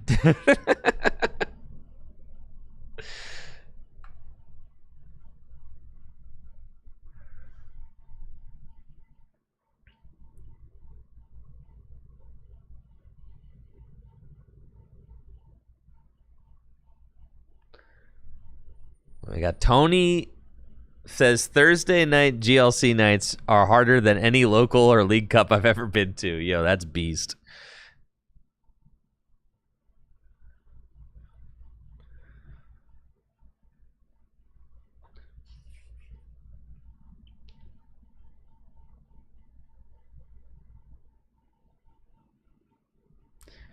Cube or Gym Leader Challenge, what would I rank each out of 10? For me, I mean, Gym Leader Challenge is my favorite way to play Pokemon cards, so I'm giving it a 10 out of 10 because of all the formats that I've ever played. Gym Leader Challenge is, I'd say it's the most dynamic and fun because it's unique. Each game is different, but then it also is a format that's constantly evolving. And that's why I kind of rank it above. For me, Cube is cool, but it is so much more difficult to get 8 players together, and then cubes get solved usually. So then you have to keep evolving your cube and cubes are a lot of maintenance. So for me, cubes are like 8 out of 10, and GLC is 10 out of 10. Cubes are fun; they're really fun, but the amount of work that you have to put into cube drafting, as far as orchestrating the event, getting all your friends together, keeping the cube built, updating it, balancing it, all that. And I have I have 3 cubes built. I love cubing, and cubing's a lot of fun. I also love retro. I got over 200 retro decks built. I also love standard. I've played more standard than freaking anything else. I've played, in my time playing the Pokemon TCG, I've played more standard than anything. But Gym Leader Challenge to me is just it's the most fun way to play because all it takes is 2 people, and it's so easy. All it takes is 2 people and some cards, and you can go to town, right? So for me, it's that plays a big part of it.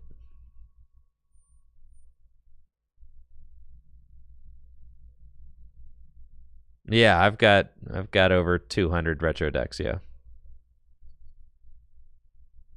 Most of them are I don't have anything newer than Sun and Moon to Lost Thunder is the last format that I have. I don't think I have any tag team decks built. Maybe, I guess I do have a few tag team decks built, but I don't have anything from Sword and Shield on. So all of my retro decks are Sun and Moon and earlier.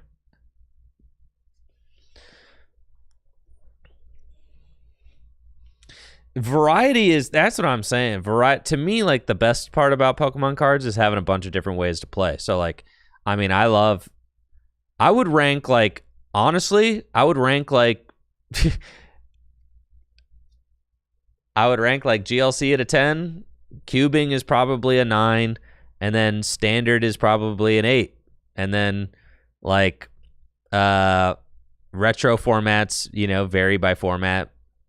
Could be anywhere from a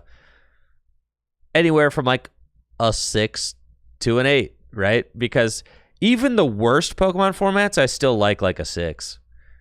Pokemon is just fun. It's just a really good game, right? Pokemon is just a ton of fun.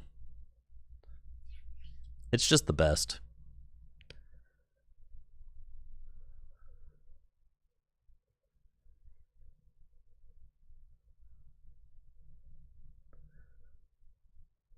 But to me, the most, and I was talking to Alex Carpenter about this the other day. I know I'm going to expose you a little bit, Alex. But Alex was talking to me about who do I think the best local player is, right? Who's the best player in our local area? I'm well, it's me. And he's okay, I'm not counting you. Sorry, guys, it's me. It just is what it is. I'm you can't be the best local player because it literally is me, bro. But all right. So other than me, he's well, you don't count. All right. So I'm all right. Well, so long as we've got that straight. Well, then after that, I'm well, you look at someone Austin Charles got his Worlds invite. He's got 2 Worlds invites under his belt. But then Austin Charles also just top 8 at the last Gym Leader Challenge event. To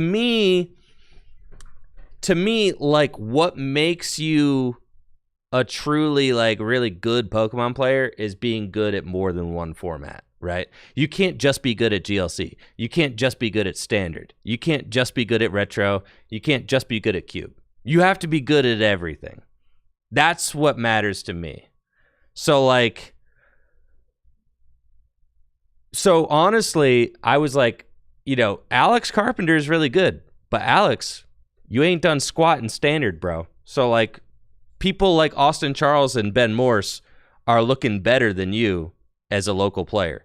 And I say that directly to Alex Carpenter. Like, Alex Carpenter has been very good at Gym Leader Challenge, but until you do something in Standard, you're not really showing everybody what you're really made of. To me, you have to be able to do it all, right? It's not just like the game is deeper than one game, right? I mean, that's why I love all the formats, right? Like, to me, it's like, that's what makes you good. Is you're someone like Tord Reklev. Like, Tord Reklev plays a lot of RSPK at his free time, right? Because he likes different formats. He plays different formats. It makes him a better player, right?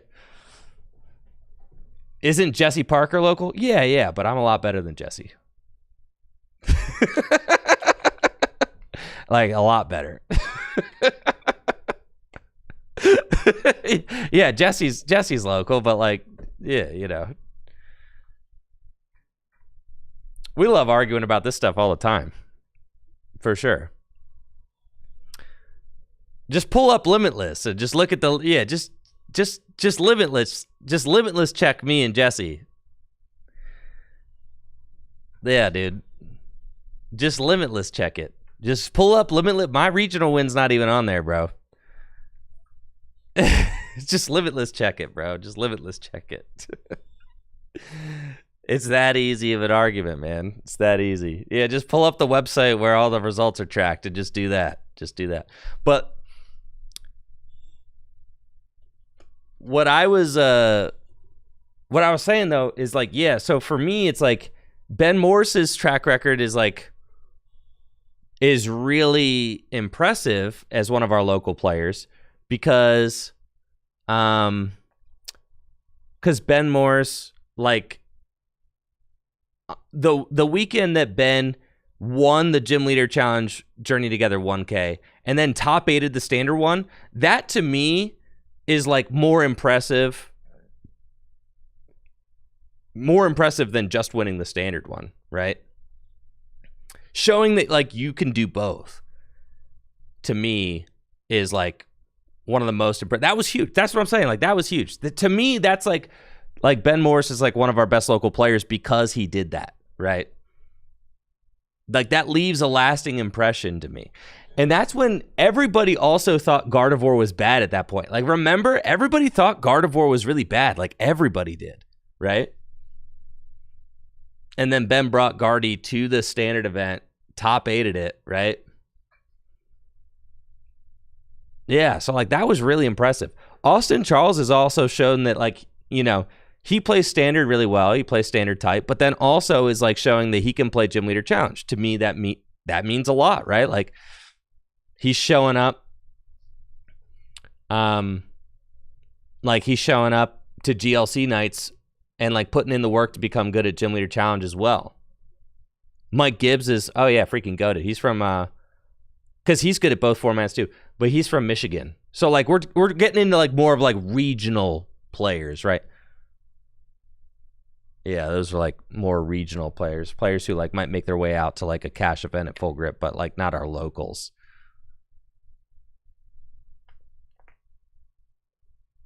Yeah, Austin top 8'd the Destined Rivals one and has a Worlds invite, right? So, like, to me, if players like Alex Carpenter, if Alex Carpenter wants to assert himself as, like, the best local player here, he's got to go get a Worlds invite or something.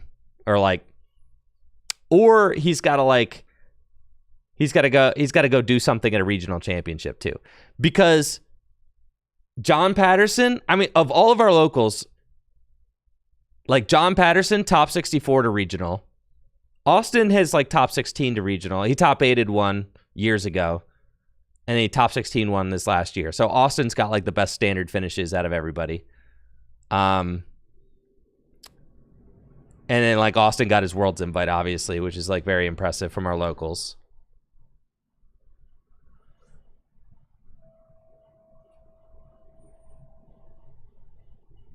But it's got to be well. You can't just like tear it up in GLC and just be like, well, you know, you got to do both, dude. You got to do both. Got to do both. I also think it's possible to rack up standard results without being like, without having that deep of a knowledge of the game, right?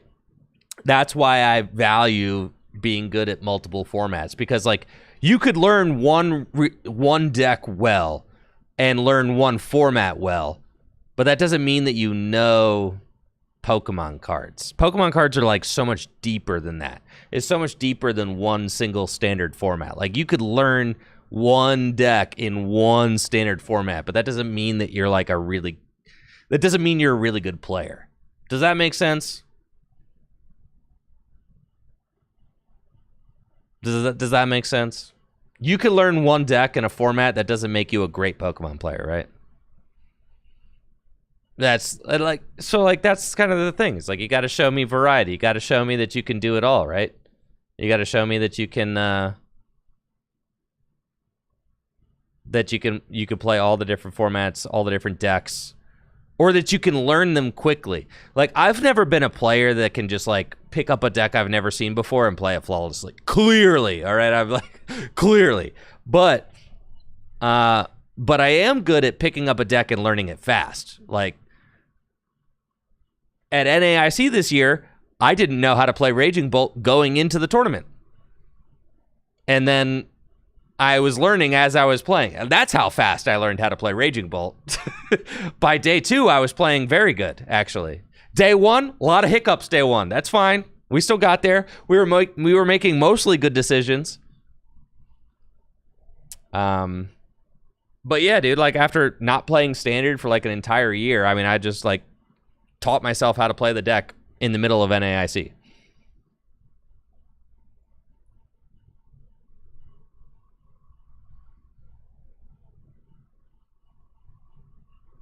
Ah, I see. Alex Holtz has got some very low-hanging bait there that I'm not gonna bite.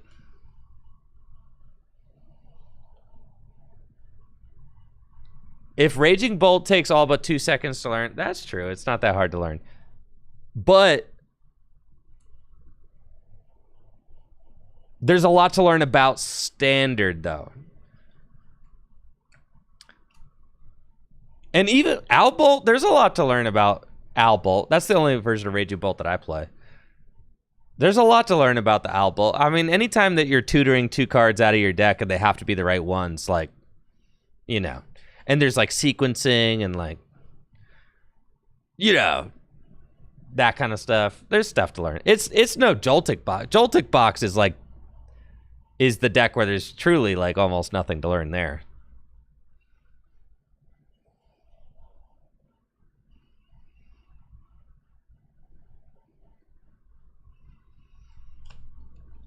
I know. I'm so mad that like my stream game against Tord is the one that got streamed, because like just the round previous I beat Rahul, who is like a top 4 player NA, right? And I played like excellent ball against Rahul, right? And like, you know, and beat Rahul. And then I go play against Tord and play like the worst games of Pokemon I've ever played in my life. Against Tord, of course, but like that's fine. It just is how it goes sometimes, you know. I need moments like that. They keep me humble. It's good. It's good for me. That's what I've told it's good for my mental health. Yeah, just bring me down a notch. I didn't need to beat Tord on stream, okay? I would have gone straight to my head. It would have gone straight to my head if I beat Tord. If I beat Tord after not playing Pokemon all year, if I beat Tord on stream, it would have gone straight to my head. You wouldn't have been able to talk me down off of that for at least like another year. So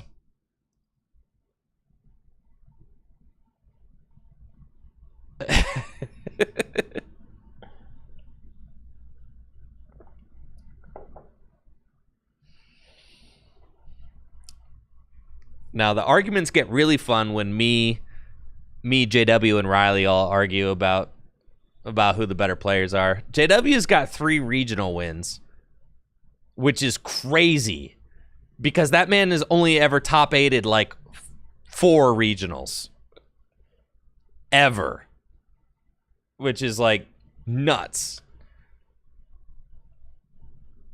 But JW has 3 regional wins, which is like ridiculous. And arguably, I built one of his decks.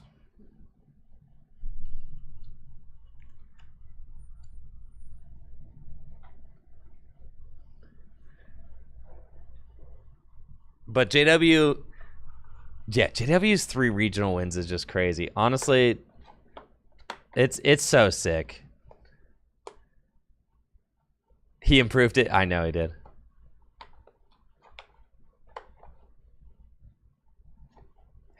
JW being the constant opinion villain of the podcast. Yeah, dude. No, I didn't see the playtesting Azul and Tor did last week. No, I didn't. For a content creator, I'm very offline. It's kind of...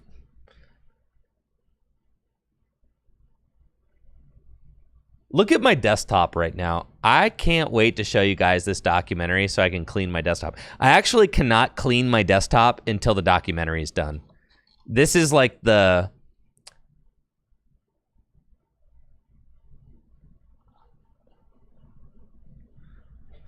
This is the disaster that I live in right now.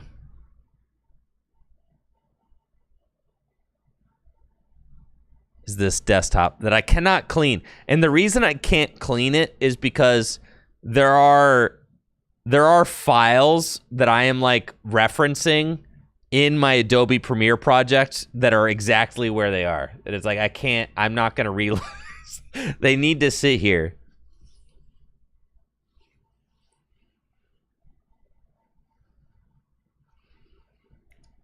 Yeah, they need to sit here because I've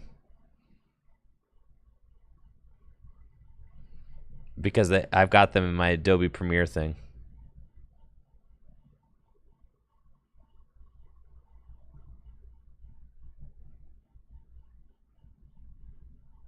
Just relink the media? No, I can't do it. I'm too deep now, bro. Too deep.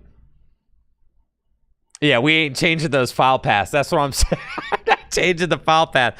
Listen, the documentary releases on September 1st. It's almost done, guys. It's almost done. I'm not going back here. The crazy thing is I have like all these different places that, look, I've got like Geno Doc pics and screenshots. I've got nothing is like named correctly. Everything is just all over the place. Geno forum posts.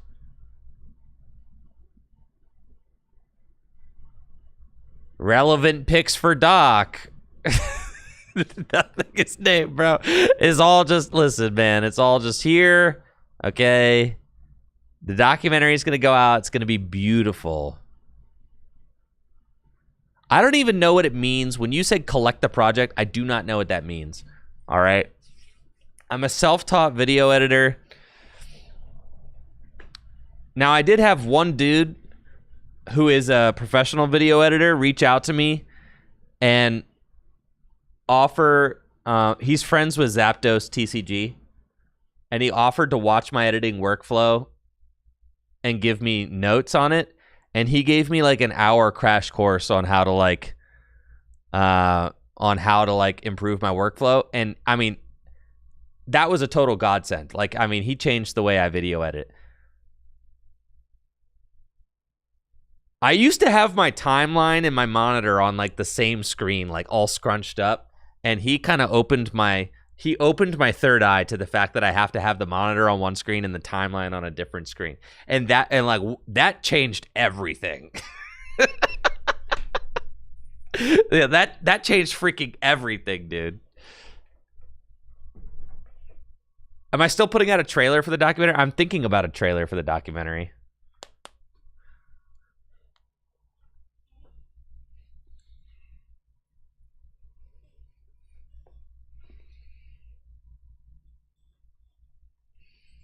Very speed run adjacent. I've noticed that.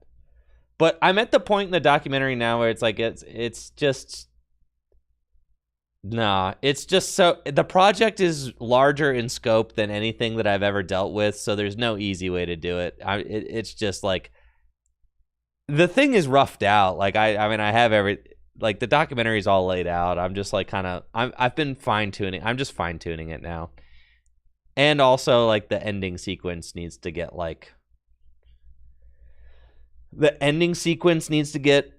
finished, and I'm like doing the background music now and like fixing up image references that pop up over while people are talking and stuff.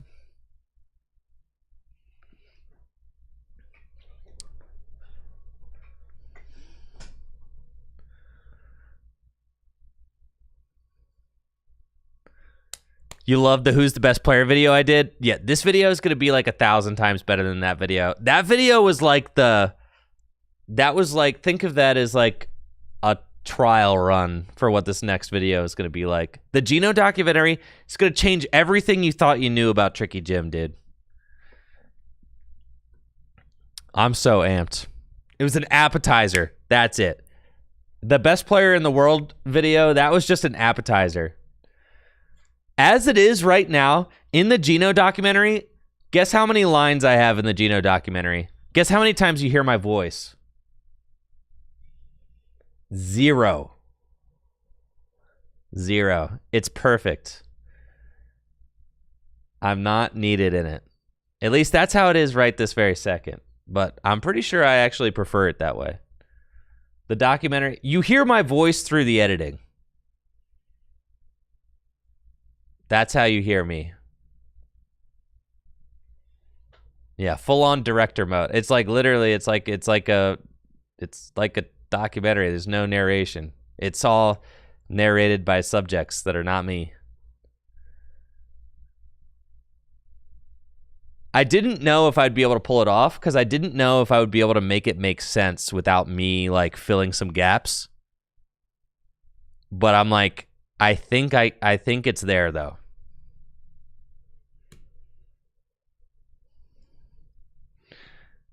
Any streaming plans for Worlds this weekend? No, I was thinking about just doing a Worlds recap video on Monday, like a Worlds recap and reaction video on Monday.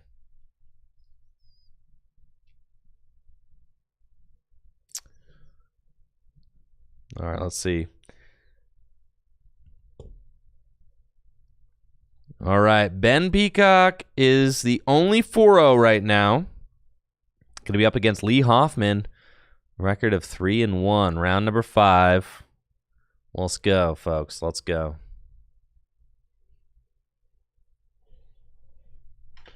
I'm telling you, the Geno documentary is going to be the best video I have ever made. It's going to be the best project that I've ever done. I actually, I don't know if I'll be able to... I don't know if I'll be able to ever top it. Like, maybe.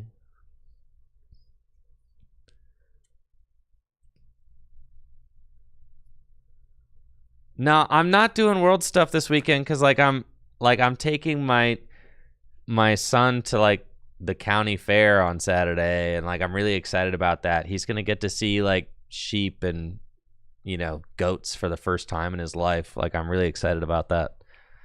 I'm taking him to the Crawford County Fair in Meadville, Pennsylvania. That's my college hometown. That's the home of my alma mater. All right, it's one of the largest agricultural fairs in Pennsylvania. I'm taking him out. Taking him out to the Crawford County Fair. He's going to get to see pigs and goats and chickens, and I'm very excited about that. I'm also going to do a little testing for the Gym Leader Challenge Invitational. And, yeah, so... Streaming, re-streaming tournaments is, not really my thing. I get Azul does a great job of it, but, it's not really my thing. to me, it's like the content's already being produced. Like, I can just go watch it. All right, let's go. Round number 5. Let's go, baby. Let's go. Round number 5 is here. We've got 40 minutes on the clock. Ben Peacock on the left, the only undefeated here tonight. Gonna be playing against Lee Hoffman in a Dragon Mirror. We're having a drag off. Let's go. 2 dragon decks that are going to be pretty similar, I have to imagine.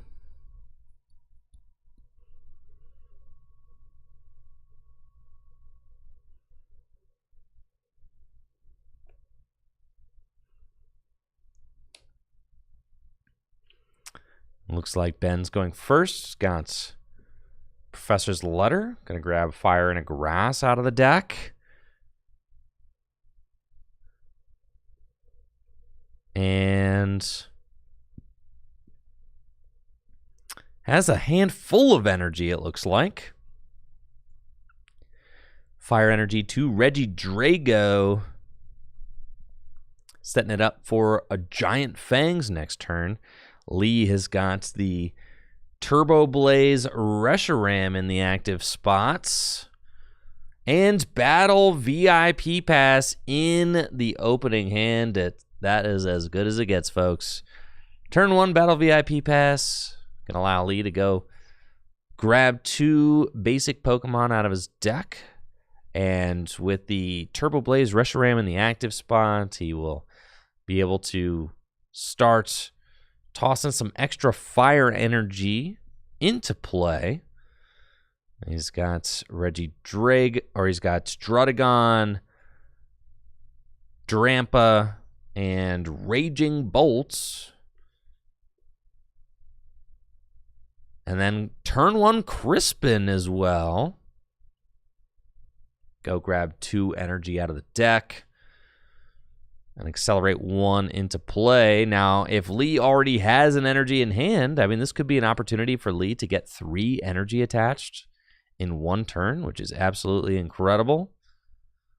But we'll have to see if he has all that going on.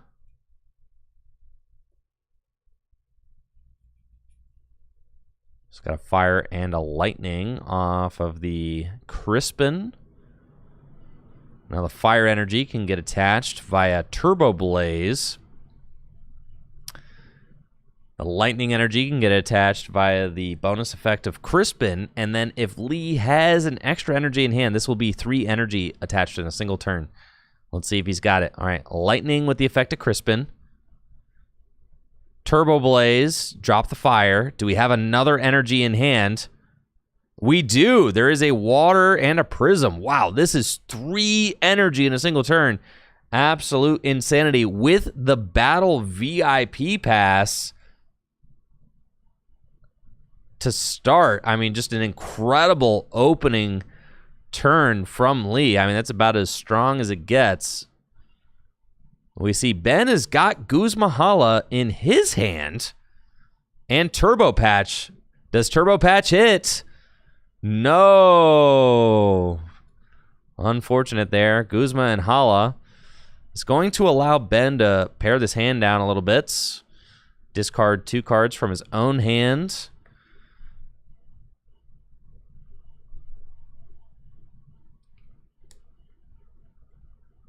And then go grab a Special Energy, a Tool card, and a Stadium out of the deck. And this Fighting Fury Belt could be a huge difference maker. It does look like Ben and Lee's lists are quite different. This Fighting Fury Belt could make a big difference attached to the Reggie Drago, as it gives it 170 HP. And notably, none of Lee's attackers do 170 damage. So you can either play Field Blower to remove the Fighting Fury Belts, or it's a 2-hit KO. And I'm sure that Lee is not trying to 2-hit KO this Reggie Drago. With the Guzma Hala being played, Ben also is thinning his hand down for a Dragon's Horde.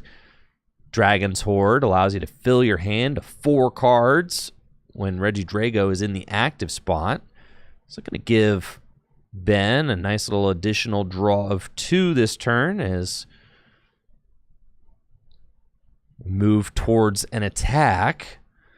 Finds TM Turbo Energize off of that, but no playable cards. And Giant Fang swinging in for 170 damage with the buff from Fighting Fury Belts. And now Lee has got a decision to make.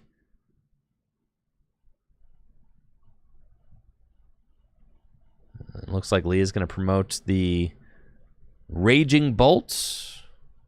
2 energy attached to it. Top deck Hisuian Heavy Ball, which you can use to check his prize cards. And it's swing and a miss, so no basics there prized.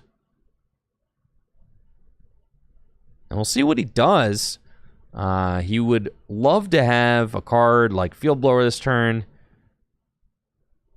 to remove that Fighting Fury Belts, that 40 HP buff from the Regidrago. If he could do that, Raging Bolt does deal 130 damage with Dragon Headbutt. So Raging Bolts does deal enough damage to take a knockout on Regidrago if it doesn't have that HP boost.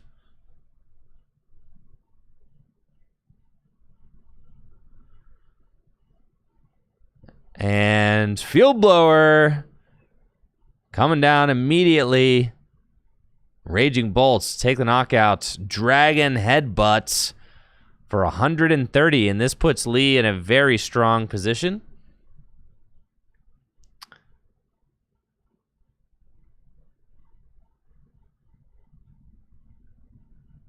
And up goes Drampa. Yeah, this is really tough for Ben, as he had kind of invested all of his energy into that Regidrago. Looks like this could be a turn to use TM Turbo Energize as he promotes Drampa, attaches the TM Turbo Energize to it, and does have Rescue Stretcher and Marnie. So, I mean, this could be a good disruption turn for Ben. And Marnie's going to get played, set Lee's hand to just 4 cards.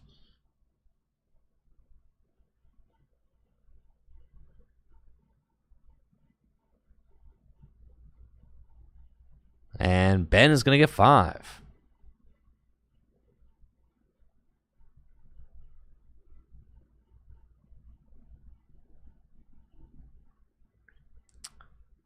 Let me see. Ben draws into Energy Retrieval, Escape Rope. Going to use TM Turbo Energize. I imagine it's going to be 1 energy to Drudagon, 1 energy to Regidrago.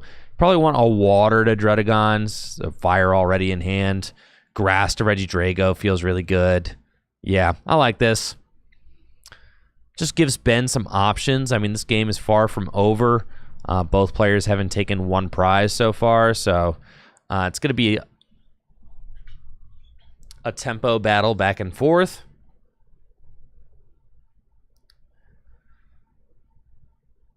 Let me see. Lee does have double Dragon Energy in his hand now, and Max Elixir with Lost City. Also has Adventure Bag if he wanted to go get some tools out of his deck. So he's going to play the Adventure Bag and go thin the deck, grab 2 tools.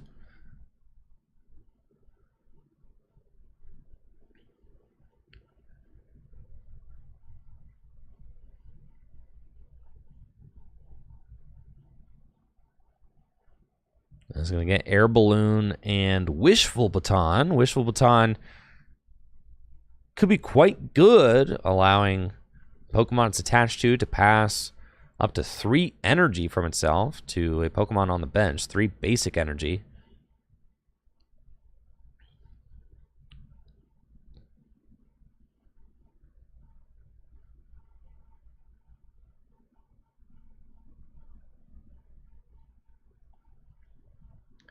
Probably a good opportunity to let this Max Elixir fly. Just see if you can get any basic energy attached to that Drampa. That's going to be big. And we do see a couple of lightning found there. You can't attach them both, Lee.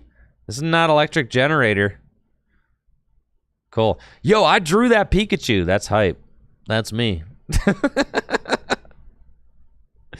Let's go.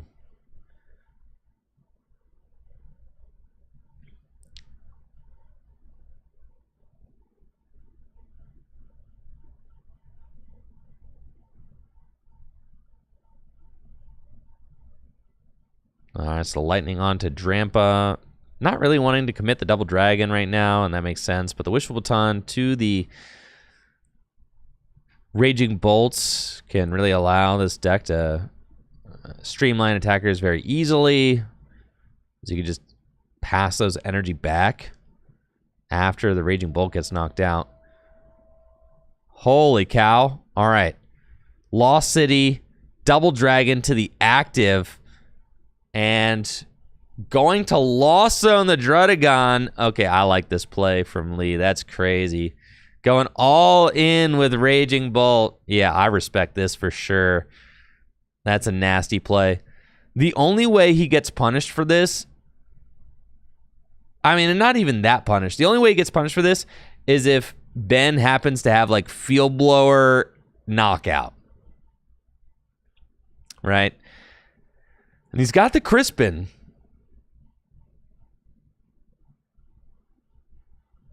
So, you know, Crispin is going to allow this Drampa to take the knockout. I doubt he's got Field Blower in this hand, too. That would be just, like, way too fortunate.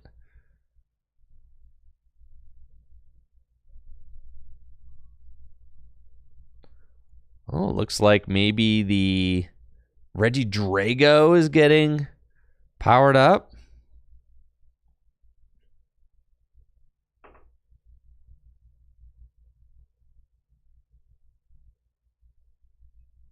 Yeah, that Lost City. Things are going to start getting pretty hectic here for Ben Peacock. He's got Air Balloon on the Drampa. Can't afford to escape rope. Absolutely not. I honestly would have preferred to see Ben attack with the Drampa here to take the knockout as opposed to the Regidrago. Because, like, what are you really doing by sending this Regidrago up to die, right? And retreat into Regidrago. It's like, yeah, I would have preferred to see the attack with Drampa. Drampa does 140 damage. And, you know, attacking with Regidrago feels really good on turns that, on turns where you can actually utilize Dragon's Horde, but Ben not able to utilize Dragon's Horde there. And the Wishful Baton passing the energy back, that's going to be a real feels bad for Ben. Not much that he could do at this particular situation.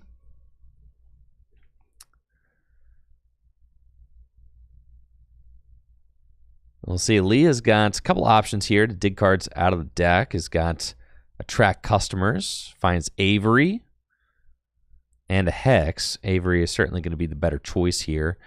Notably, does not have the guaranteed follow-up attack. Am I missing something? Why didn't that water energy get passed back? Was there a water energy? No, there was not. It was just the lightning.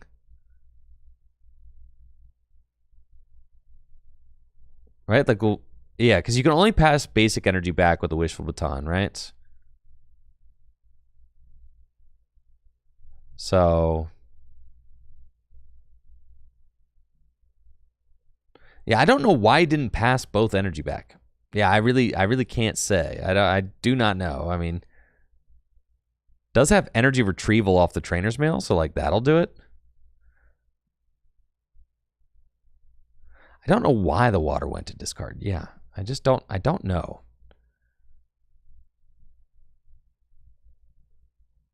I just don't know, folks. But it, Wishful Baton is up to, so it's not like it's not like it's a correction that I can make. It.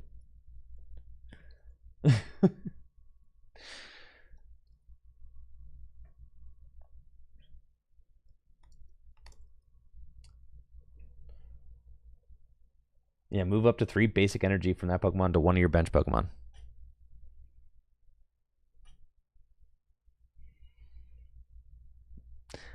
Yeah, I don't know. I think Lee may be overcooked with this. It's just simply a misplay. Yeah. I think he wanted the energy to go to Drampa, but maybe he was thinking that he wanted the water for the Druddigon. I don't know. The play just doesn't make sense. They do all have to go to a single Pokemon, but still, I don't quite. I guess he was sitting on the night stretcher, so maybe he wanted 1 energy to go Drampa, 1 energy to go to Druddigon. This is the only reason that I see. So like that makes sense.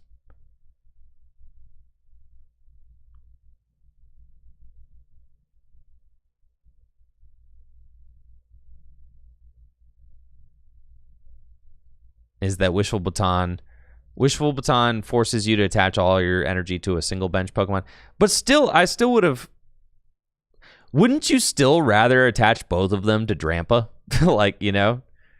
I still think I would have rather seen the lightning and the water. Yeah, you just put them both on Drampa, right? And then, you still have an opportunity to attach another energy for turn off the supporter. So I think I would have preferred to see that.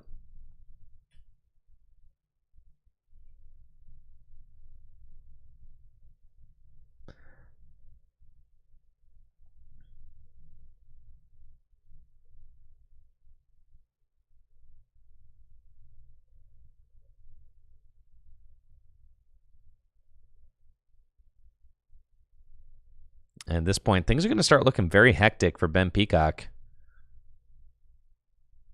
As, again, his main attacker is getting taken out. And that's kind of been the story of this game. I mean, Lee had just a very explosive turn 1, getting 3 energy to play on the first turn of the game. Really set Lee up for the rest of the match, as he's been able to kind of streamline those energy attachments throughout the match.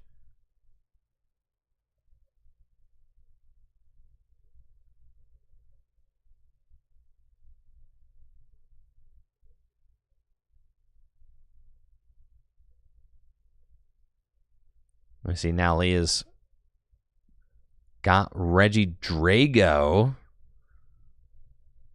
and is going to send Ben's Regidrago back into the Lost Zone with another Lost City knockout. And, I mean, at this point, things are looking very precarious for Ben Peacock. I mean, there's a lot that you would have to have happen in order to be able to pull off this win. Lee's got a 2 energy Drampa on the bench already. This Drampa in the active, not ready to attack. I mean, it needs 2 different energy on it in order to do that.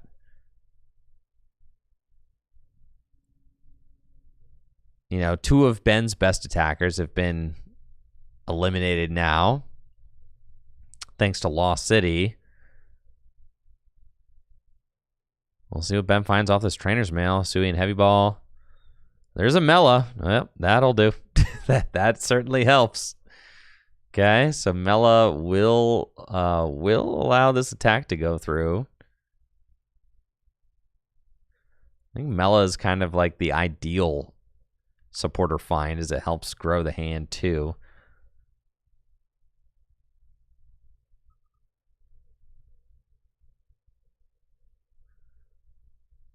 And Ben used Quick Ball to get rid of Research because Research is like not helping him. He needs to attach more than 1 energy this turn.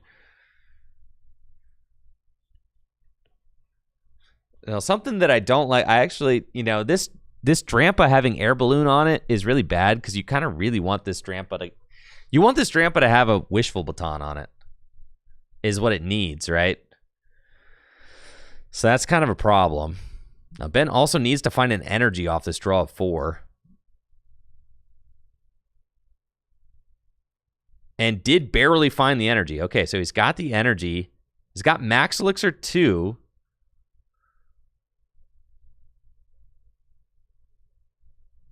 And what the heck card is that? Is that an adventure bag?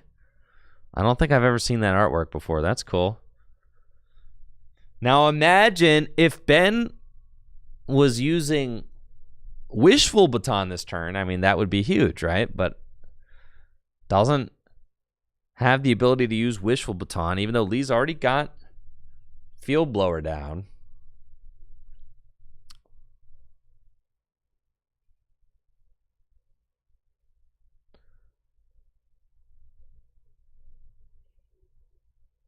Yeah, this is like... Yeah, Ben should have absolutely attacked with this Drampa the other turn, and then this turn, instead of being Drampa this turn, it would have been the Regidrago this turn. And you could put the Wishful Baton on it. Yeah, it's just like a kind of like a series of misfires from Ben. And it's like none of this can really be chalked up to luck. These are all just micro decisions that are being made that are maybe slightly suboptimal, right? And when you're playing a Dragon Mirror, those kinds of suboptimal decisions are just really going to stack up and add up. And, you know, in a game with Gym Leader Challenge format, there are just so many different opportunities to throw and misplay. And, you know, and when you start down a specific decision tree, you see how many different chain reactions kind of happen because of a couple things. Like right now, like because Ben didn't attack with the Regidrago that other turn, now has to rely on this Drampa. Drampa has the air balloon on it, can't attach the Wishful Baton to the Drampa because it has the air balloon on it, because it retreated, even though it shouldn't have been the one retreating. You know, it should have been the one that attacking. With Silent Lab in play, all Lee needs is a single energy drop on the Drampa, and he can take a knockout.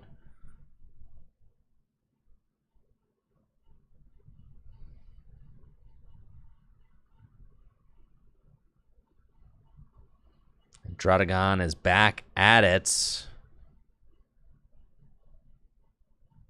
Energy retrieval and get some basic energies back from the discard pile so that Drampa can get powered up.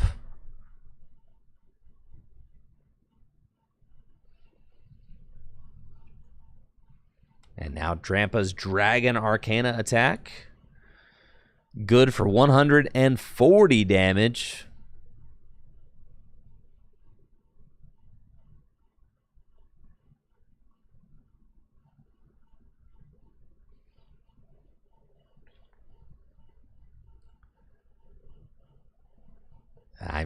I'm thinking that Ben's ability to pull a rabbit out of a hat is diminishing. I don't know that he can do it now.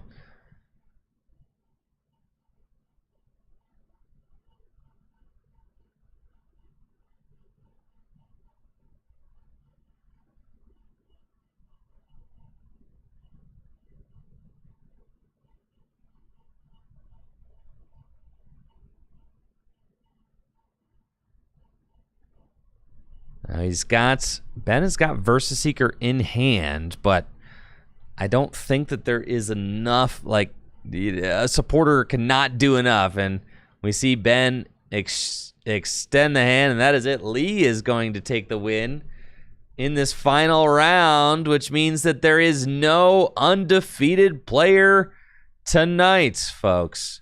Lee Hoffman finishing with a record of 4-1 tonight. Ben Peacock finishing with a record of 4-1 as well. So both players will be locked for a top 4 finish. Dylan and John Patterson also playing at one of the top tables. We had some really great games tonight, folks. I was excited about many of the matches that we had. So thank you so much for joining us this evening. If you're interested to see who ends up winning tonight's Gym Leader Challenge League night, you can check out Full Grip Games Official on Twitter. Natalie will be posting the winner shortly after league concludes. Also, you can keep up with all of our league results on morsemakes.com. GLC stats on Ben Morse's website, morsemakes.com. Great place to keep up on who wins each week. We've got 3 winners so far for the 2026 season, as the 2026 season has just begun. And tonight's winner will either be Lee, Ben Peacock, or maybe one of the other 4 ones. It's all going to come down to resistance. So we're not going to be able to know the winner tonight until every Swiss round is done. And it's 11 p.m. and I haven't eaten dinner yet. So I'm getting out of here. Y'all have a wonderful night. Enjoy watching the World Championships this weekend. I am going to be releasing a video on Monday, like kind of a World's Reaction recap video on Tricky Jim YouTube channel. Again, we've got the Gym Leader Challenge Mega Evolution 3K happening on September 28th. So if you are in the region, want to travel out for one of the largest cash Gym Leader Challenge events ever held, mark your calendar. September 28th. Signups are available now at fullgripgames.com. We've also got a standard 3K happening on Saturday, September 27th. That is a $6,000 cash doubleheader weekend to celebrate the release of Mega Evolution. And, of course, shout out to the sponsor, Dragon Shield. You can get the hottest new Dragon Shield non-glare matte colors, blood red, forest green, and blue over on dragonshield.com. Use code TrickyJim at checkout for 5% off your order.